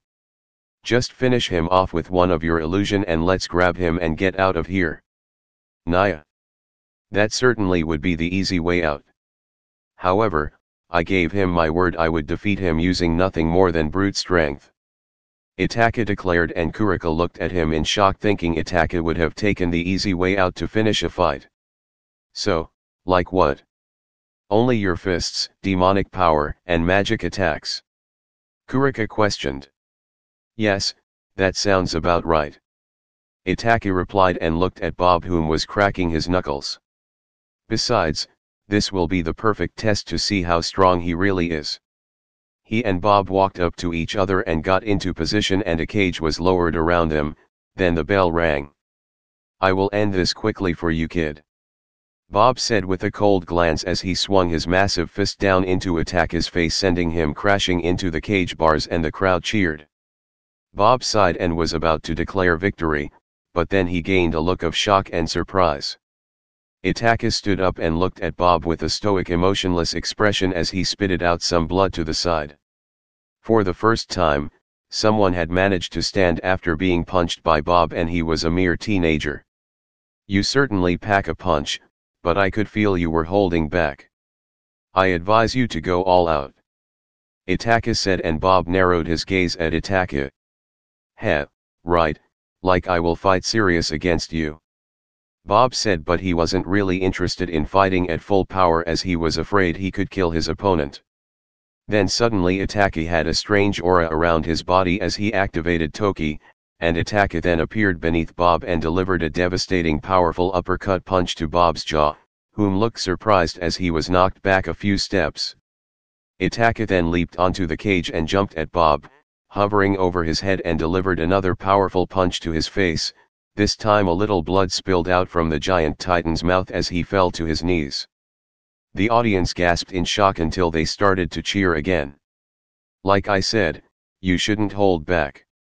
Itachi said, stepping on Bob's back with his right foot. Bob smirked and easily pushed Itachi off and swung his fist into the young Satrai's gut at full force, and Itachi vomited out blood. Bob's punch was even more powerful than Saraorg's.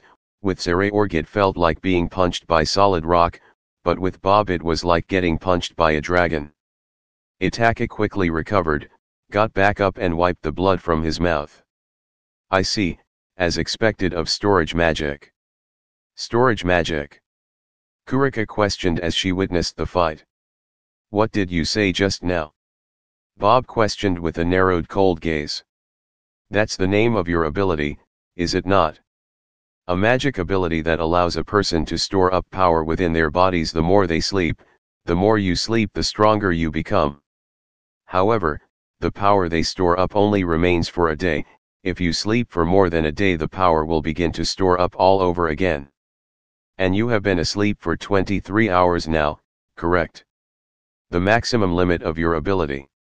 And you can only remain in this state for 1 hour, then you return to your petite state.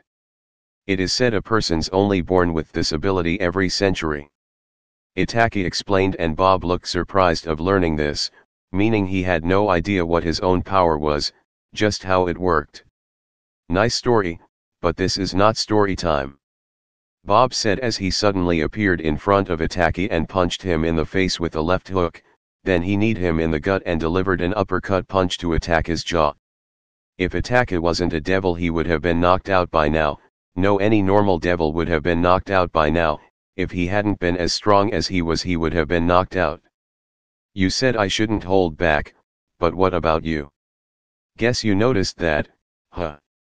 Itachi said as he pushed himself back up, with blood running down from his mouth and nose. Of course, so go on, give me everything you got. Bob said and began releasing a powerful aura around him as the whole ring started to shake. No, the whole building. The audience had no idea what was going on, and began to look a little frightened and nervous. "Kurika, put everyone here to sleep, would you?" Itachi looked over at his queen, whom gave him a nod and formed a magic circle in her palm that released a foggy mist. Then suddenly everyone besides her, Itachi and Bob, were knocked out. "Now, I can go all out," Itachi said as Bob raised his brow in confusion when suddenly a magic circle formed in front of him. Fire shot. Itachi blasted a ball of fire right into Bob's face, sending the giant man skidding back a bit with a look of shock. Itachi then appeared beneath him and delivered a powerful punch into Bob's chest, making him twitch his eyes in pain. Bob then grabbed Itachi around the waist and lifted his body up in the air. As Bob was about to slam Itachi into the ground. Teleportation. Itachi uttered and his body vanished through a magic circle, as he reappeared above Bob and delivered an axe kick upside his head. Bob easily recovered, as if Itachi's kick looked like it barely did anything. Bob swung his massive fist at Itachi, whom blocked it with his arms in an X formation and was sent flying across the ring by the power of Bob's devastating punch. Bob then punched in the air, sending shock waves of his punches.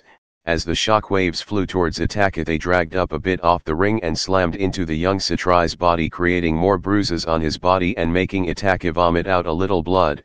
Even with his toki, Bob's strength still exceeded Itachi's. "Is that it?" Bob questioned, looking rather bored. "Is that your full power?" "Not quite," Itachi replied with his bangs covering his forehead. "Then show me, don't waste my time," Bob said with a stern, demanding tone. Remember, you asked for it?" Itachi created a large sphere of fire that was so hot that the entire cage melted. "Kurika?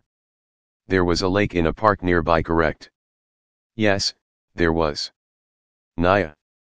Kurika smirked, knowing what Itachi was planning to do. And she was sweating from the heat that was released from the fire sphere in Itachi's hand. "Just get that sphere out of here before everyone in here gets overcooked." "Good." Itachi slammed the sphere into Bob at first, and the impact was strong enough to send him flying through the roof of the building they were in. He kept flying until he was hovering over a lake in a big closed-off park. Itachi flew right above him with the fire sphere and devil bat wings sticking out from his back. Even if Bob's strength exceeded Itachi's, Itachi still had magic and demonic power in his arsenal to make them more evenly matched. Fire magic, Nova. Itachi blasted the blazing sphere into Bob, pushing him down into the massive lake. He struggled to push the sphere off of him. He tried and tired, but to no avail. The moment he hit the bottom of the lake, the sphere exploded. And a massive pillar of steam rose from the lake as it was completely evaporated. Itachi flew into the hole in the ground that was covered with steam and used to be the lake.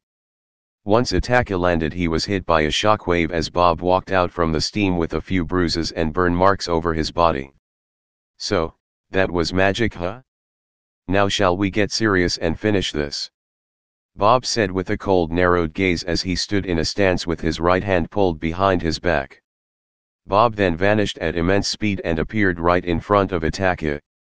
He then pushed his palm forward and sent a massive shockwave at Itachi, pushing him to the end of the hole and further all the way to the end of the park, while dragging up a massive amount of the ground with him, as a lot of dust gathered around the entire park except for the small area behind Bob, and powerful gushes of wind blew around the park, as well as powerful sound waves and shock waves that tore the park apart bit by bit. Kurika, whom flew over them, widened her eyes in shock. "Incredible. This Bob's strength is unbelievable. He almost destroyed the entire park with a mere shockwave." Kurika uttered as from her point of view, it looked like a meteorite had hit the park and destroyed over 90% of it. Bob appeared right in front of Itachi, whom was on his knees and had a massive bruise mark over his gut, and there was a puddle of blood that he had vomited out. Itachi was clenching his right hand over his gut. That was the most powerful punch he has ever experienced. He could feel his ribs were broken, but it didn't matter, he had already won. Itachi looked up at Bob with a smirk. "I am impressed, you really are strong, which makes this all the more better." Itachi stood up and held his right index and middle finger out. But even though you are powerful, it's still my win. Itachi said with his Sharingan activated, flaring in a bright red color. Oh? From what I see, you're the most injured out of the two of us. Bob looked down upon Itachi and stepped on his back in the same fashion Itachi did to him in the ring. You weren't all talk, but you still lose.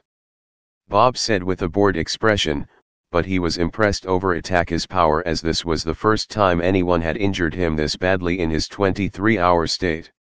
So, how does it feel to lose to a human? Whatever you are. Bob knew from Itachi's abilities, plus when he saw those wings on Itachi, that he was not human. I am a devil, and I haven't lost. Itachi said with a little smile creeping up on his lips, and Bob raised his brow in confusion. It's over. Itachi swung his arm to the side, and in a split second, a cut appeared across Bob's torso and a massive amount of blood gushed out from the cut, and he then vomited out a massive amount of blood. He stepped back and looked at Itachi with wide eyes of shock. Why, you bastard, what did you do? Bob questioned as he fell to his knees while coughing up a puddle of blood. Like I said, I win. Itachi declared as he stood up looking down on Bob. My special ability is not fire, but to control water. I can manipulate even the tiniest water particle. I got you out here and to this lake to gather enough steam. That steam you breathed in after my fire attack, had water particles in them, and they went into your body, from where I manipulated them to attack you from the inside. Itachi explained, and Bob looked at him in shock as he held his right arm over his wound trying to stop the bleeding. I suggest you give up and let my friend help close up that wound of yours, or else you will die. Ugh. I submit. Bob uttered as he vomited out even more blood. Kurika. Itachi called for his queen, whom flew down, and used the what little knowledge she had learned about healing magic to stop the bleeding. Now, will you hear me out about this job offer? Itachi asked, seeing as Bob lost the match. Fine, go ahead. Bob uttered as he was a little curious, plus he did lose the match. I want you to join my peerage and become a devil. Itachi said, and Bob widened his eyes in surprise and in shock over at the fact that he was offered to become a devil. If you accept, you will become a servant of the household of Citrai, and a part of our family. And you will have a chance to progress from the life of a low-class devil, to the point where you can get a peerage of your own when you become a high class. I will grant you a place to call home, friends, and a family. In return, all I ask from you is your strength and loyalty. What happens to me when I become a devil? With my body, I mean. Bob asked as he was hesitant to accept the offer. Your body will become stronger, faster and more durable than that of a human, so you get a small power boost. You get the ability to fly with wings, use magic circles, and your lifespan increases to the point where it's almost eternal. Otherwise, you will look just like you always do. There really is only that which makes humans different from devils. Itachi said, and the offer sounded tempting for Bob, whom was in deep thought. Bob remembered how his old family was like. His father and mother were normal people but very religious, but once they had discovered his ability during one night when Bob slept longer than usual and unconsciously activated all that stored up power. Bob. What's happening to you? Why, you're a monster. He could hear his father's voice utter in fear. Get out of here. You demon child. He could hear his mother's voice yell at him. He remembered how he was dropped off at an orphanage, and once they discovered his power they feared him too, as he accidentally hurt one of the other children. He then remembers when that shady short fat-looking man came to the orphanage having heard of Bob's power, adopted him, and the next thing he knew he was fighting in a boxing ring. He had truly forgotten the meaning of family, but now this teenager, no this young man, was offering him a new home and a family. And from the looks of it, they wouldn't fear his power. I accept your offer. Bob uttered. Itachi smiled a little and summoned out his evil pieces that were on a floating chessboard. Now, which piece do you want? Piece? What's different about them? Bob questioned. Well, it determines your role sort of as my servant. Personally, I think you would fit for either a rook or a pawn. As a rook, you will have immense physical strength, and as a pawn, you can promote yourself to any of the other pieces in enemy territory besides the king, which is me. Kurika here is my only peerage member for now, and she has the queen piece. Itachi explained. Wait, so you only live with her? Bob asked, confused by all of this. Oh, no. I'm from a noble devil family and we have lots of maids and butlers and such. Plus, my parents and sisters have their own peerage members. And they are all a part of our family, like you're going to be. Itachi explained, and Bob seemed to understand it now. I would take pawn, seems the best choice for me anyway. Bob uttered as he vomited out a little more blood as his wound hadn't fully closed up yet. Okay then. Itachi grabbed all his pawn pieces, to see how many he needed to use. 5 pieces then glowed and merged into Bob's body, the wound on his body then faded and he had completely recovered. You are now a reincarnated devil, welcome to the household of Citrai, Bob. Itachi reached out his hand in a friendly manner and Bob accepted it. Now then, to fix the damages. Naya. Kurika said, and her and Itachi used magic to fix up the destroyed park, and Itachi refilled the lake with water. They then went back to the boxing building and woke everyone up. The moment they woke up they were all confused as to what had happened. Bob looked at the short fat little man. I quit, was all he said before he walked out with Itachi and Kurika. Wait. What? The fat manager questioned while grinding his teeth in anger. You get back here. I own you. The manager was then knocked down by a small shockwave from Bob, whom held the contract the manager had signed with the orphanage, and ripped it to shreds. No, you don't. Bob said coldly as he left with his 2 new friends. Before they left, Bob went and grabbed his stuff, which was his pajamas and his body pillow. He had nothing else. Once they exited, the 1 hour had passed and Bob suddenly shrunk back into his tiny petite frail self. He then rubbed his hands over his slicked back hair and made it look messy again. Can we go now? I'm tired, Bob said and let out a yawn. Certainly, but first. Itachi took Bob's hand and had a glow of light on his finger. He swung it over Bob's hand and the Citrai symbol formed on it. There, now you are marked as a member of my household. This will help you not to get mistaken for a stray devil should you wander off on your own. A stray devil? Bob questioned, having no idea what either of them were talking about, as he was still learning the ropes of being a devil. A devil whom has betrayed and abandoned their master to fulfill their own desires. They are hunted down by normal devils and exterminated. That will be your job sometimes. Oh, and sometimes you're going to have to make a contract with humans. Itachi informed. This is not the type of thing where I take a human soul or anything, right? Bob questioned with big wide worried eyes, as he wasn't really comfortable with that.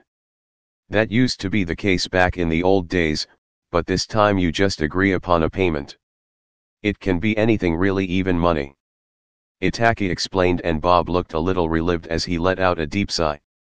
Also, until you get a familiar, you're going to have to hand out some flyers. Flyers? What for? Bob questioned. Usually humans would summon us through magic circles and such, but that became too complicated, so now we hand out these flyers. They summon us through them and we appear out of a magic circle, simple as that. Then you just do what they want you to do and you agree on a price. Itachi explained the basics of the whole thing. Aha, great, and these familiars you mentioned. What are they? Bob questioned with a raised brow. They are helpers, sort of. Itachi replied, and he and Kurika formed a magic circle in their palms, and out from Kurika's came a black cat and from Itachi's came a crow. They each have special abilities that can assist you in battle. My crow, for example, can create 5 copies of me and cast illusions on my enemies to confuse them. Itachi explained as his crow vanished through a magic circle. And my kitty can put up barriers and such and detect when enemies approach our territory. Kurika explained as her black cat vanished through a magic circle. When the time comes, you will get your own familiar. Naya. I see, sounds somewhat useful. So, when do I get one? Bob questioned as he wanted to do less work as possible. In about a month from now, I think. Itachi replied as Kurika prepared a magic circle for them to teleport with to the underworld. Now let's introduce you to your new home. And you swear that this is not a trick, right?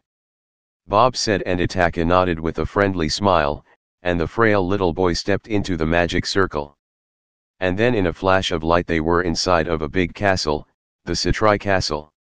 Where are we? The Citri Castle. Look outside. Itachi said, pointing to the window. Bob did just that and looked out to see that the sky was purple. Wow, so this is the underworld, not really what I was expecting at all. Bob uttered in awe, thinking that the underworld would be well fire and such.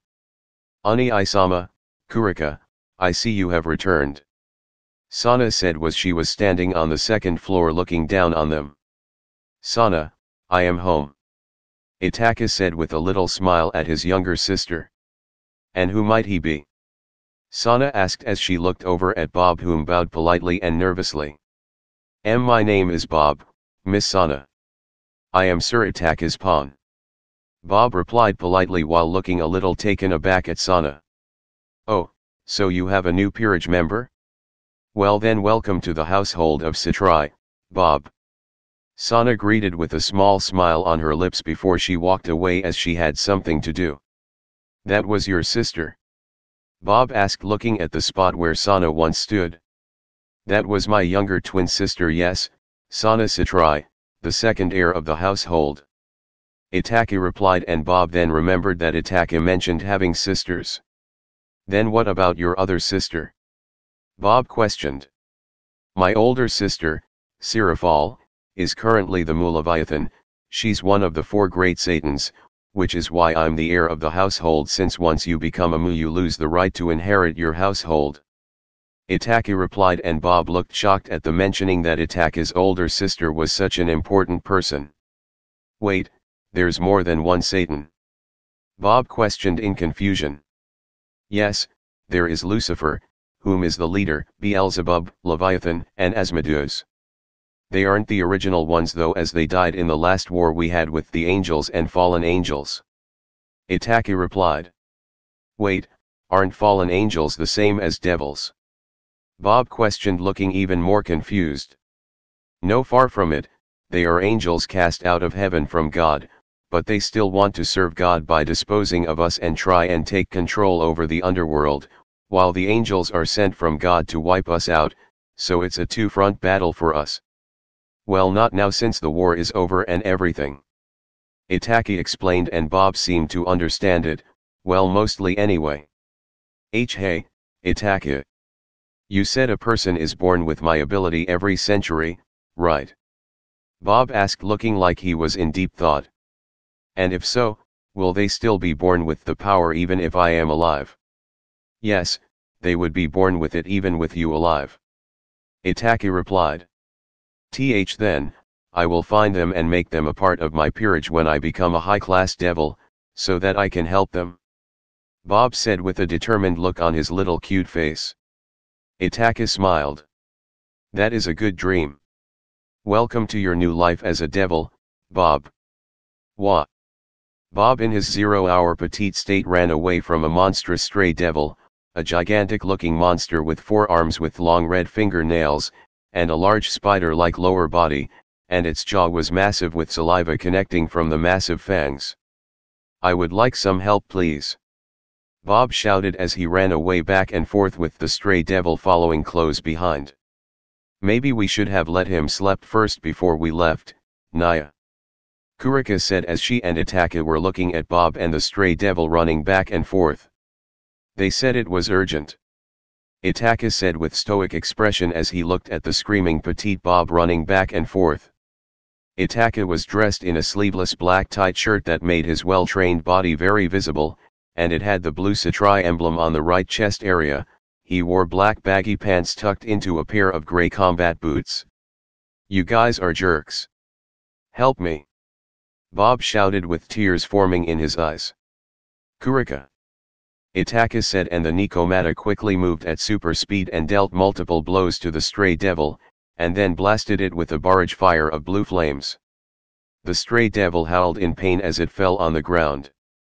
Itachi stood over the stray devil and raised his hand with a magic circle forming in his palm. Water spikes. Spikes of water suddenly pierced through from the stray devil's body, piercing its heart and killing it instantly. Mission accomplished. Naya. Kurika cheered happily, while Bob stood behind her trying to catch his breath. Next time, one of you gets to be the decoy. Bob panted as he fell over onto his body pillow that he summoned out from thin air. I'm going to take a nap. Bob yawned and fell asleep on his pillow. So, now what? Kurika questioned, looking at Itachi, whom grabbed the end of Bob's body pillow and dragging him closer to Kurika. We should probably start finding some new peerage members. Do we have any lead on this new Jack the Ripper? We should probably put an end to his killing spree. Itachi said, and Kurika pulled out the file from between her breasts. So far there hasn't been any murders in the past 2 weeks, so we don't have any fresh leads. But I have made sure that we will get a notification when a new murder takes place. Naya. Kurika said while browsing through the file. I would rather stop a new murder from occurring. We should head back to the castle, make a plan and let Bob sleep a little longer before we move out. Itachi said and prepared a magic circle for transport. They all then vanished in a blue flash of light. The underworld, Citri Castle. Itachi and his 2 peerage members arrived in the main hall of the Citri Castle. And immediately ran into Sana and Sirafal, whom looked like they had been waiting for him. Is something the matter? Itachi asked his 2 sisters as they both stared at him. Where were you? Son asked with a narrowed cold gaze. Out hunting down a stray devil, and showing Bob here the ropes of being a devil. Itachi looked over at the short petite little sleeping boy of a man from the corner of his eye. By the way, what's going on here? Ask Oni-sama, she has been bugging me ever since she got here. Sana said with a sigh as she rubbed her temple. I finally get the day off. And I finally get time to spend time with my adorable Sotan and It-tan. And It-tan isn't even here to greet his Oni-sama with hugs and kisses. Sirafal pouted while wiggling her body around and pushing her breasts up with her arms, while making kissy faces. Itachi let out a sigh over his older sister's behavior, and then petted the top of her head, as he was taller than her now. Fine, I'm sorry. Nei-san, what do you want? Itachi didn't enjoy Sirafal's extreme ways of showing affection. He did love and care for his older sister, and he wasn't about to avoid Sirafal every time he saw her, so he might as well go through it. Sirafal then jumped out of joy. Let's take a bathe together. Sirafal declared. Denied.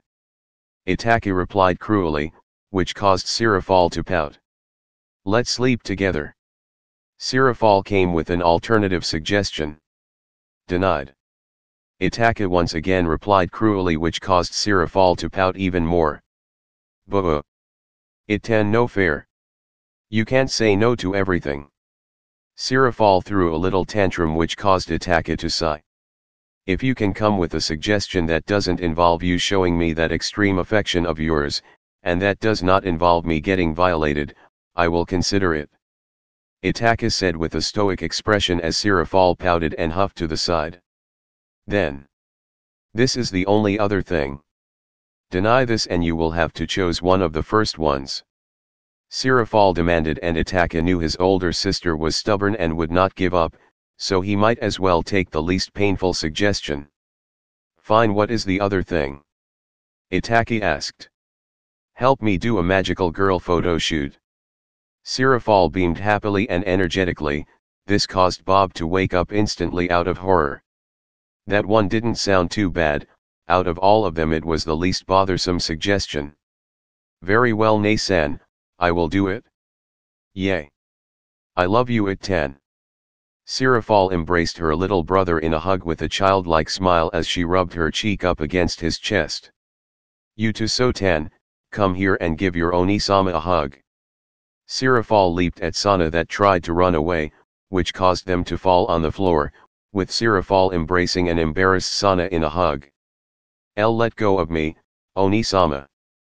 Sana blushed faintly as she tried to break free from her older sister's embrace. Itachi smiled warmly at seeing his sisters like this, but he decided to help his younger twin out. Okay, that's enough, Nei-san. Itachi lifted Sirafal off of Sana, whom blinked a little in confusion at first, and then blushed out of embarrassment. Let go of me. Let me show Sotan my love. Kissy. Kissy. Sirafal tried to break free, but to no avail, although Itachi gently put her down. Itachi then noticed from the corner of his eye that Bob and Kurika were trying to sneak away. And where do you think the two of you are going? Itachi asked, making them stop dead in their tracks. I was going to prepare for the mission to find Jack the Ripper by getting some sleep. Bob uttered while trembling a little, hoping Itachi will let that excuse slide, as he remembered what happened when he first met Sirafal on his second day of arriving at the Citri Castle. Flashback. Bob was trembling and blushing faintly as he was in his petite 0-hour state, dressed in a red magical girl outfit. Itan, you sure found a cute peerage member. He fits the magical girl outfit I made for you when you were little. Good to see it didn't go to waste. Sirafal said as she was taking pictures of little Bob in the magical girl outfit while Itachi stood on the side with Sirafal, giving Bob an apologetic look. Bob had accidentally declared he would do anything to show his respects to a great Mu like Sirafal, and this was the result. This is not really what I had in mind. Bob uttered. Why did I have to dress up as well?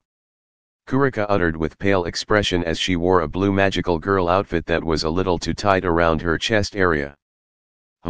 Although the one I made for Sotan seems a little tight on Kurika-chan. Sirafal said as Sana stood next to Itachi, twitching her eyes in jealousy while looking down at her flat chest. Itachi with a nervous smile petted the top of Sana's head in a comforting manner. Flashback end. I would rather not experience that again. Naya. Kurika uttered with a shiver running down her spine at the thought. Although this wish from Sirafal seemed harmless to Itachi, it didn't seem so for his servants. Very well, Bob, you are excused. Itachi said, to which Bob let out a sigh of relief and went back to his room for some sleep. As for you, Kurika. Itachi spoke as Kurika had a cute kitten-like facial expression directed at Itachi, pleading for him to excuse her as well. Itachi looked at her with a deadpan expression, and was about to speak. Sotan will be modeling with me, of course. Sadly I didn't bring an extra outfit. Sirafal let out a little sad pout. Very well, Kurika, you are excused as well. Itachi said, and Kurika jumped into his arms and gave him a surprise kiss on the cheek. Thank you, Itachi-sama. Naya. Kurika winked and left the room before Sana or someone convinced him to change his mind. Itachi was left a little taken aback, but quickly regained his stoic expression. Sana uttered with a shocked expression at what just happened. Hey! No one gets to kiss Itan but me. Sirafal screamed after Kurika, whom had left the room. Well, Sotan, Itan, let's begin. Sirafal declared, and Itachi raised his brow in confusion as Sirafal held out a camera directed at them. I thought you said you only brought one extra outfit. Itachi said, keeping his stoic expression up. Yeah, only an extra magical girl outfit, but I brought this also. Ta-da! Sirafal held out a black butler outfit. Itachi's facial expression darkened and he was about to call out for Bob, but Sana grabbed his arm before he could say anything. If I'm going down, Oni-sama, then I'm taking you with me. Sana said in an ice-cold tone. And after having gone through with Sirafal's intense photo shoot, as both Sana and Sirafal had forced him to do so, Sirafal was left with several photos of an embarrassed Sana in a magical girl outfit, and a butler Itachi serving tea to Sirafal, and finally 2 photos of Sirafal grabbing both her siblings and kissing them on the cheek. Itachi and Sana had changed back into their standard outfits as Sirafal was humming happily, at the photos she had gotten from her 2 adorable younger siblings, that she held so dear in her heart. Itachi couldn't help but smile at seeing Sirafal look this happy. True, she could be bothersome with her childlike behavior, but she was still his beloved older sister. Sana as well couldn't help but smile a little herself at seeing Sirafal this happy. Well, Rias, Akeno and Konako are coming over here later tonight, so I better prepare for their visit. They should be here once you get back from your recruiting mission. Sana said. I see, I will try and not be late then. Itachi said and went to go and prepare for the recruiting of this Jack. Itachi and Kuriko were gathered in the main hall of the Citri Castle, ready to move out as they had managed to find a trail for Jack the Ripper. So, is Bob coming or not? Kuriko sighed while leaning up against a pillar. He should be here soon. Itachi said with a stoic expression, then they started hearing footsteps. He has been asleep for about 8 hours now, it should be enough. Itachi looked up the staircase, seeing a taller version of Bob with a Son Goku-like body, his hair slicked back, and he was wearing a black hoodie that looked a little tight and baggy pants that were supposed to be baggy but looked a little tight. I'm ready, let's go. Bob said and stretched his arms as cracking sounds were heard from his joints. From the feeling of Bob's power, he was at least high mid-class level at this point. Okay then, Kuriko, prepare a magic circle to London, time to put an end to this serial killer killing spree. Itachi said and Kuriko prepared a blue transportation magic circle. The 3 of them then vanished in a blue flash of light. London, Whitechapel. They arrived in an alleyway. It was already night and a foggy mist clouded the streets of Whitechapel. They spotted the local police even patrolling the streets looking for Jack without a doubt. Itachi, Kuriko, and Bob remained hidden. Okay, so it is reported that Jack was last spotted in this area, so how are we going to lure him out? Kuriko questioned as Itachi was going through the file of Jack. There wasn't much other than he might use blades as main weapons, and that he goes after young women. Oh, I have a plan. Itachi smirked a little and so did Bob as they both were reading the file. And they both looked at Kuriko, whom blinked at first in confusion. Then it dawned on her. Oh, hell no. Kuriko protested instantly. I haven't even told you what it is yet. Itachi said with still an amused smirk on his face. I think I have a pretty good idea what you 2 were thinking. Naya. Kuriko shouted while gritting her teeth. You want to use me as bait to lure Jack out? It says Jack only goes after attractive young females, therefore you are the only option we have. Itachi pointed out and Kuriko blushed a little over the fact that Itachi just called her attractive. Regardless. I am not playing bait. Naya. Kuriko protested. Don't worry, Bob and I will keep you safe from any danger if that is what you are worried about. Itachi said with a stoic expression. He wouldn't have suggested this plan if he wasn't sure that Kuriko would be safe after all. Yeah, come on, have a little faith in us. Bob said while rubbing the back of his head. Granted, the 2 of you are strong, and I can take care of myself if anything happens, but I refuse to be bait. Kuriko protested, as she did know both her master and Bob were strong. She was just worried if this Jack was stronger. They didn't have that information about the killer after all. If you do this I will give you a reward. Itachi said with a stoic expression. I'll do it. Naya. Kuriko immediately said while wagging her 2 cattails around. She's way easy to read. Itachi thought with a sweat drop while Bob let out a nervous chuckle. Itachi and Bob remained hidden while hiding their presence while Kuriko was standing in front of a light pole, and with her casual usual outfit that showed way too much of her cleavage. She remained on guard looking for any presences that might be approaching with a malice intent. While Itachi was keeping a watch with his Sharingan while Bob was on standby. Are you sure this will work? Bob questioned while preparing for a potential fight. This is the best way I can think of to lure out a serial killer. All their targets share something in common, in this case it's young women. And if it doesn't work, we will patrol around the area. I already have some of my familiars placed around here keeping watch. If Jack doesn't go after Kurika, we will find him if he goes after someone else. Itachi said while keeping a close eye on Kurika. Itachi then narrowed his gaze as a strong magical presence was approaching Kurika. Seems it worked. Kurika's ears flinched as she had detected the presence as well. She kept a calm expression and looked at a certain spot from the corner of her eye. As the presence got closer and closer, Kurika swiftly turned around getting ready for a fight, but stopped in surprise at seeing a little petite girl about Konako/Chiron's height. The girl had short silver white hair, golden eyes, scars on both of her cheeks.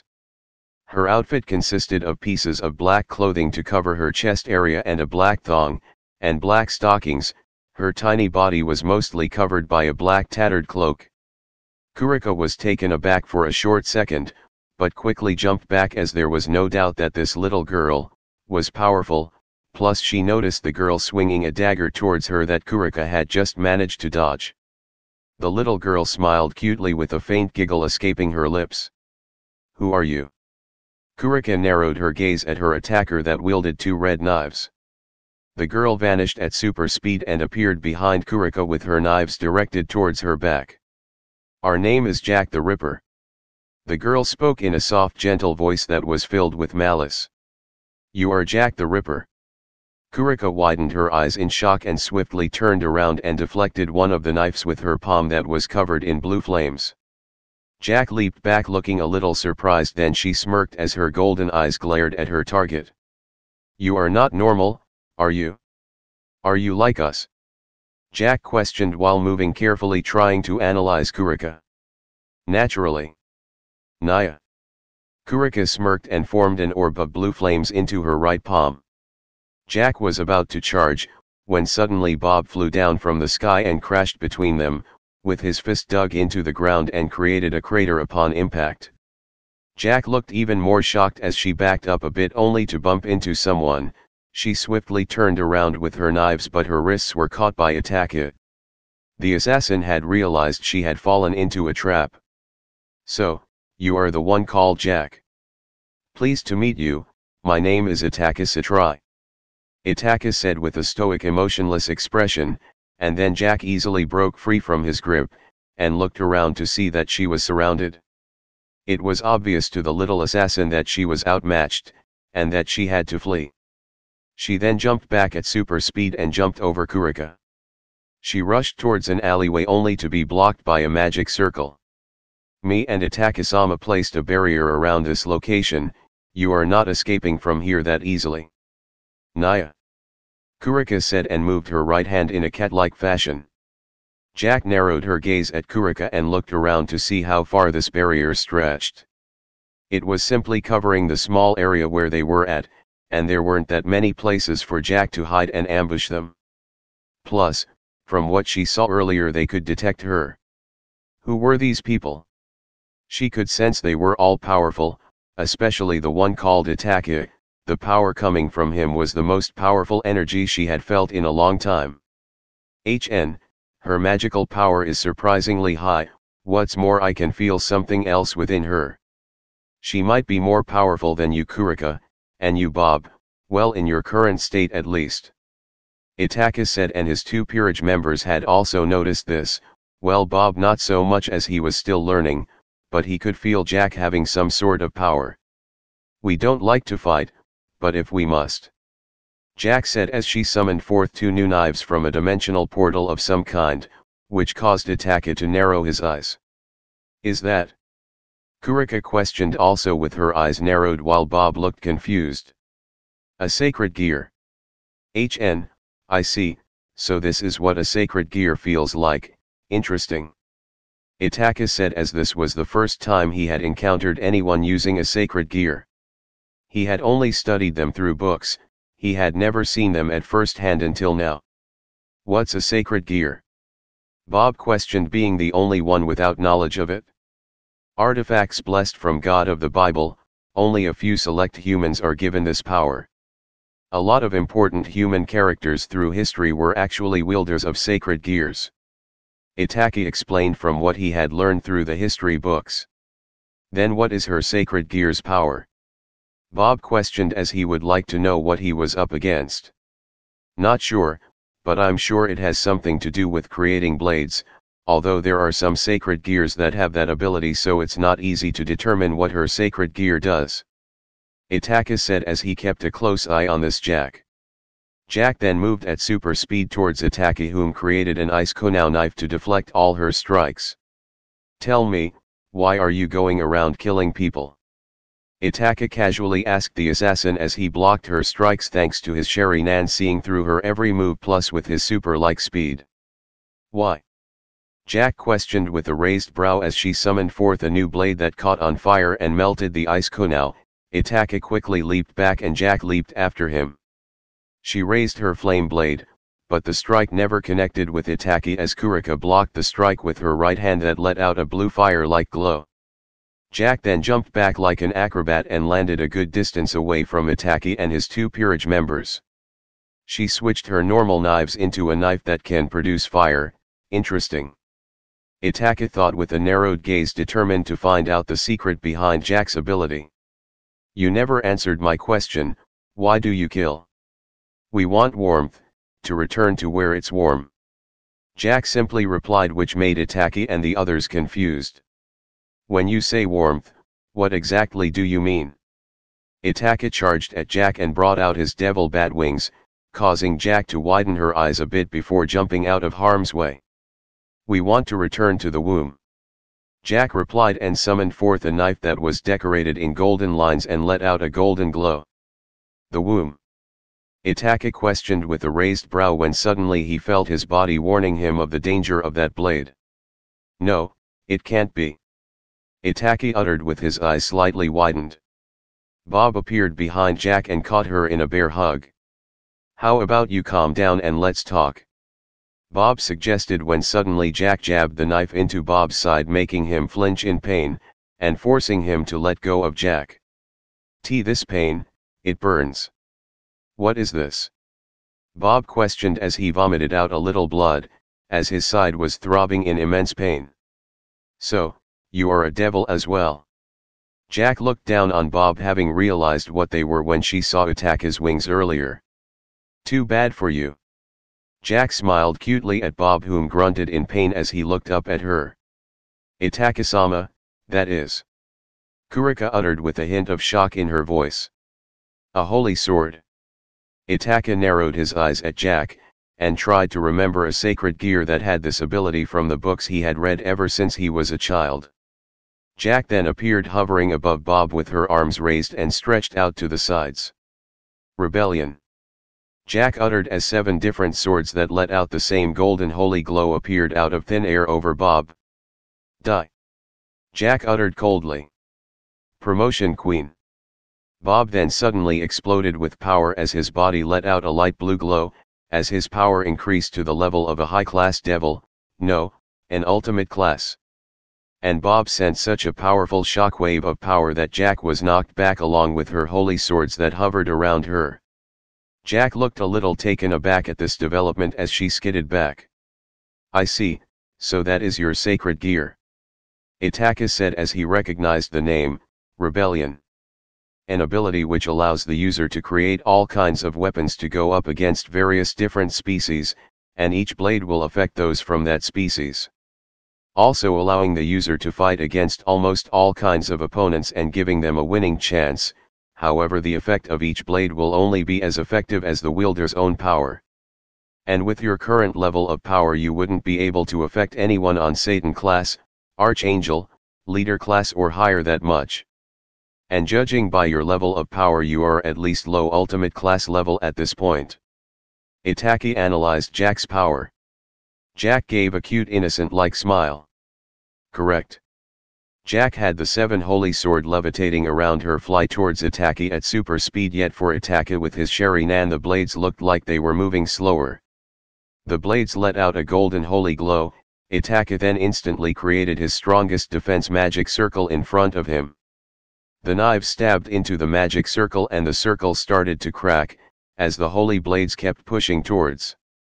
Her holy energy is weakening my defense magic circle, and she can levitate the blades, putting more force into them, so that even my strongest defense magic circle can't keep up. At this rate she will break through. Itachi thought as he leaped back and jumped to the side as the blades flew crashing into a wall. Seems she cannot redirect the blades and only send them in one direction. Itachi leaped back into a defensive stance. I'm not here to fight you, I only wish to talk to you. Itachi said, trying to avoid having a troublesome fight. Talk.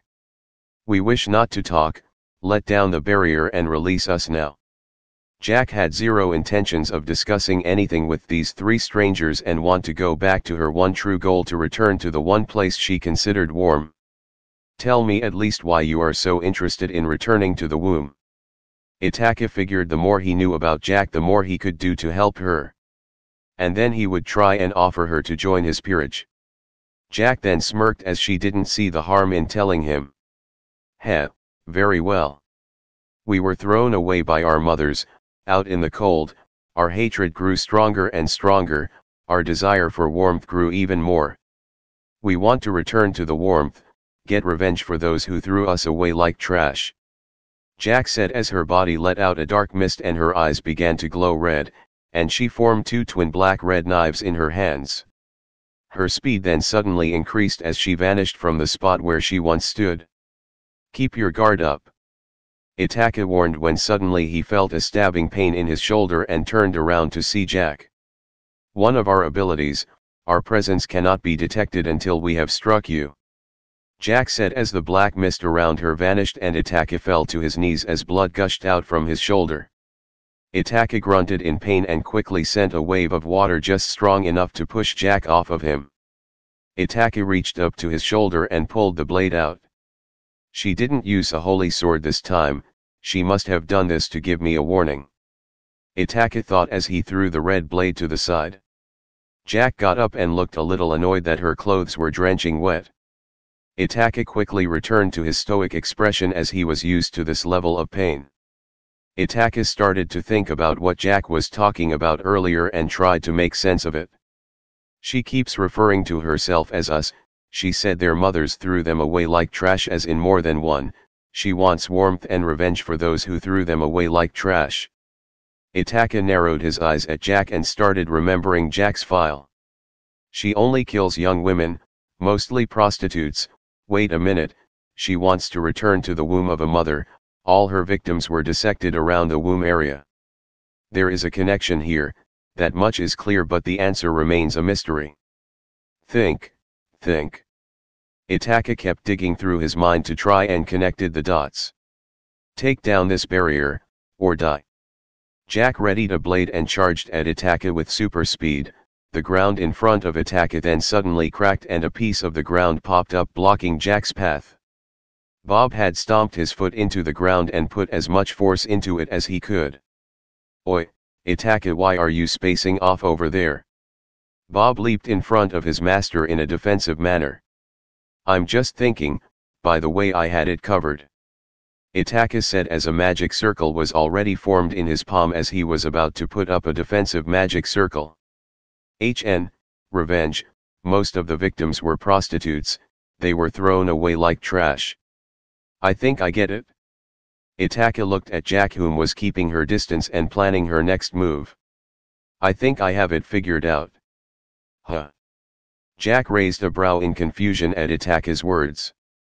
The way you refer to yourself as us, saying you were thrown away like trash by your mothers, talking about revenge and killing mostly prostitutes. You connect yourself with the aborted children, and the mothers of these children were prostitutes, and that fuels you with hatred. Perhaps your mother threw you out and that made you angry at all those who abandon their children. Isn't that right? Or am I mistaken? This was just an assumption Itachi made. He wasn't sure whether he was right or wrong, but this was the closest thing he could figure out with the information he had been given. Jack then had another cute smile creep up, and she tilted her head sideways. You are almost right. We are the 10,000 dead children, in a single life form, our hatred is one. We were created from the hatred of the dead children, lived on the cold streets, thrown out in the cold streets and waters. We desire vengeance and warmth. Jack's words came as a shock to the Satrai group. She's a combination of aborted children? How? Kurika questioned with a look of disbelief. That's very hard to believe. Bob uttered with an equal look of disbelief. Perhaps someone using magic gathered the hatred of these dead souls and created her, then again, it might be something else. Itachi didn't believe it at first, just like his two peerage members. But then again, a powerful godlike being could have created her just like he was granted a second chance in the first place. So, he wasn't really sure what to think, but for now he would take the assassin's word for it. You are interesting, but we cannot get captured. Jack smiled and brought forth 2 knives. Before we begin, could I at least tell you what I am here for? Itachi stopped Jack from attacking, and the assassin gave him a wary look before nodding in agreement. I want you to become a part of my peerage, and for you to stop this killing, do that and I will offer you your desire of warmth. I will give you a new home with warmth, not in the way you think you can achieve it, but a different one. I will grant you a family, a warm home, love, and care. Jack looked a little taken aback by this, but then narrowed her eyes as she summoned forth 2 holy blades replacing her current knives. You lie, we don't trust you. Our desire is stronger than our quest for revenge. But you cannot offer us the warmth. Jack charged at Itachi, and Bob and Kurika were about to get in between. Don't interfere, Bob, Kurika. Itachi ordered as they both looked taken aback. But Bob and Kurika were about to protest. But Itachi gave them a stern look. That's an order. Itachi said as he returned his attention to Jack, whom was almost in front of him now. Itachi opened his arms and concentrated his fire element into his body. Then as Jack was about to stab him with the holy blades, Itachi's arms embraced around her tiny body. Huh. Jack widened her eyes as Itachi's embrace was warm, comfy, and gentle. Taken aback by this, she dropped her blades that were inches away from stabbing Itachi. I can grant you the warmth. I promise to give you warmth. Just stop this madness and end your quest for vengeance, become a member of my peerage.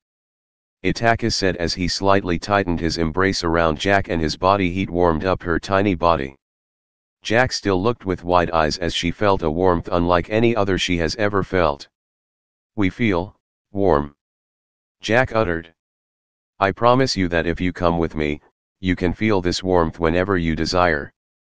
Itachi said with a warm smile as Jack was left awestruck. Jack had a warm, comfortable smile on her face as she shed some tears. Yes, from now on you are our. Jack uttered and returned the hug. Mommy. Itachi blinked a little in confusion. While Kurika and Bob looked taken aback, then suddenly Kurika started laughing out loud, while Bob snickered and struggled to hold back his laughter. Mama Itachi-sama? That's hilarious. Naya. Kurika laughed and rolled around on the ground while holding over her stomach. Ah. It hurts. It hurts too much from laughing. Naya. Itachi twitched his eyes a little, but then felt Jack tighten her embrace around him. He let out a sigh and decided to let Jack call him that. He stood up and Jack leaped into his arms and wrapped her legs around his waist, not letting go. Very well, I take it you want to join. Itachi asked with a smile, and Jack simply nodded while cuddling up to him even more, like a child with its parent. Then Itachi summoned forth a night piece, as this obvious suited Jack the best. He then brought the night piece closer to her body, as she was still clinging on him. The piece merged in with her from her back. A blue glimmer of light was seen through the foggy mist of Whitechapel. Itachi then turned around with Jack still hanging onto him, as he faced Kurika and Bob. Looks like we have a new member for our family. Itachi smiled at his other 2 peerage members that both shared the same smile. Let's take this little girl home. Itachi said as he petted Jack's head. We will go wherever mom goes. Jack said with a warm smile as she tightened her embrace with her new master. Let's go back, Kurika. Itachi looked at his queen, whom prepared a magic circle to transport them all back home. The four of them vanished through the magic circle in a flash of blue light. The Citri Castle. Itachi arrived through a magic circle in the main hall of the Citri Castle, where Sana, Sirafal, Rias, Akeno, and Konako had been waiting for them. We're back, Itachi announced, and they all turned around to face Itachi and his peerage. All the girls looked shocked at seeing the little silver-haired girl wrapped around Itachi. Who is that? Sana questioned, looking like she demanded an answer for this little girl clinging onto her older brother. While Rias and the others wondered if they had a new love rival, and Sirafal was a mixture of both Sana and the other girls' feelings. This is my new peerage member, Jack the Ripper, my knight. Itachi introduced as Jack gave them a stare with a raised brow. While everyone looked shocked that this little girl was the new Jack the Ripper. Who are they? Jack questioned. Those two are my sisters, my younger sister Sana and my older sister Sirafal. And these are my friends Rias Gremory, Akeno Himejima, and Konako Tojo. They are your friends now as well. Itachi replied with a warm smile. Nice to meet you. Jack smiled cutely and returned to cuddling with Itachi. Itachi, you didn't by any chance make her fall in love with you, did you? Rias questioned, sending Itachi glares that felt like daggers. Actually, I don't think so. Itachi replied with a stoic expression. Sirafal then jumped in and faced Jack. What is your relationship to my beloved Iten? He is our new mommy. Jack replied with a childlike smile, making the girls gain confused looks. They all looked confused. We had the same reaction. Apparently she sees Itachi as her mother now. Why, I am not sure. Bob said as he let out a small snicker at this. It's still kind of funny. Naya. Kurika let out a small giggle, and so did the other girls, besides Sana and Konako, whom only had an amused smile.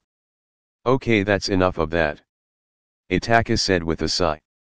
We shall protect you, mommy. Jack smiled and tightened her embrace, which made Itachi let out a sigh and smile a little. I appreciate it, and I expect you to serve me with loyalty from now on. Itachi said as he petted the top of her head. Jack looked him in the eyes and smiled warmly and cutely. Yes.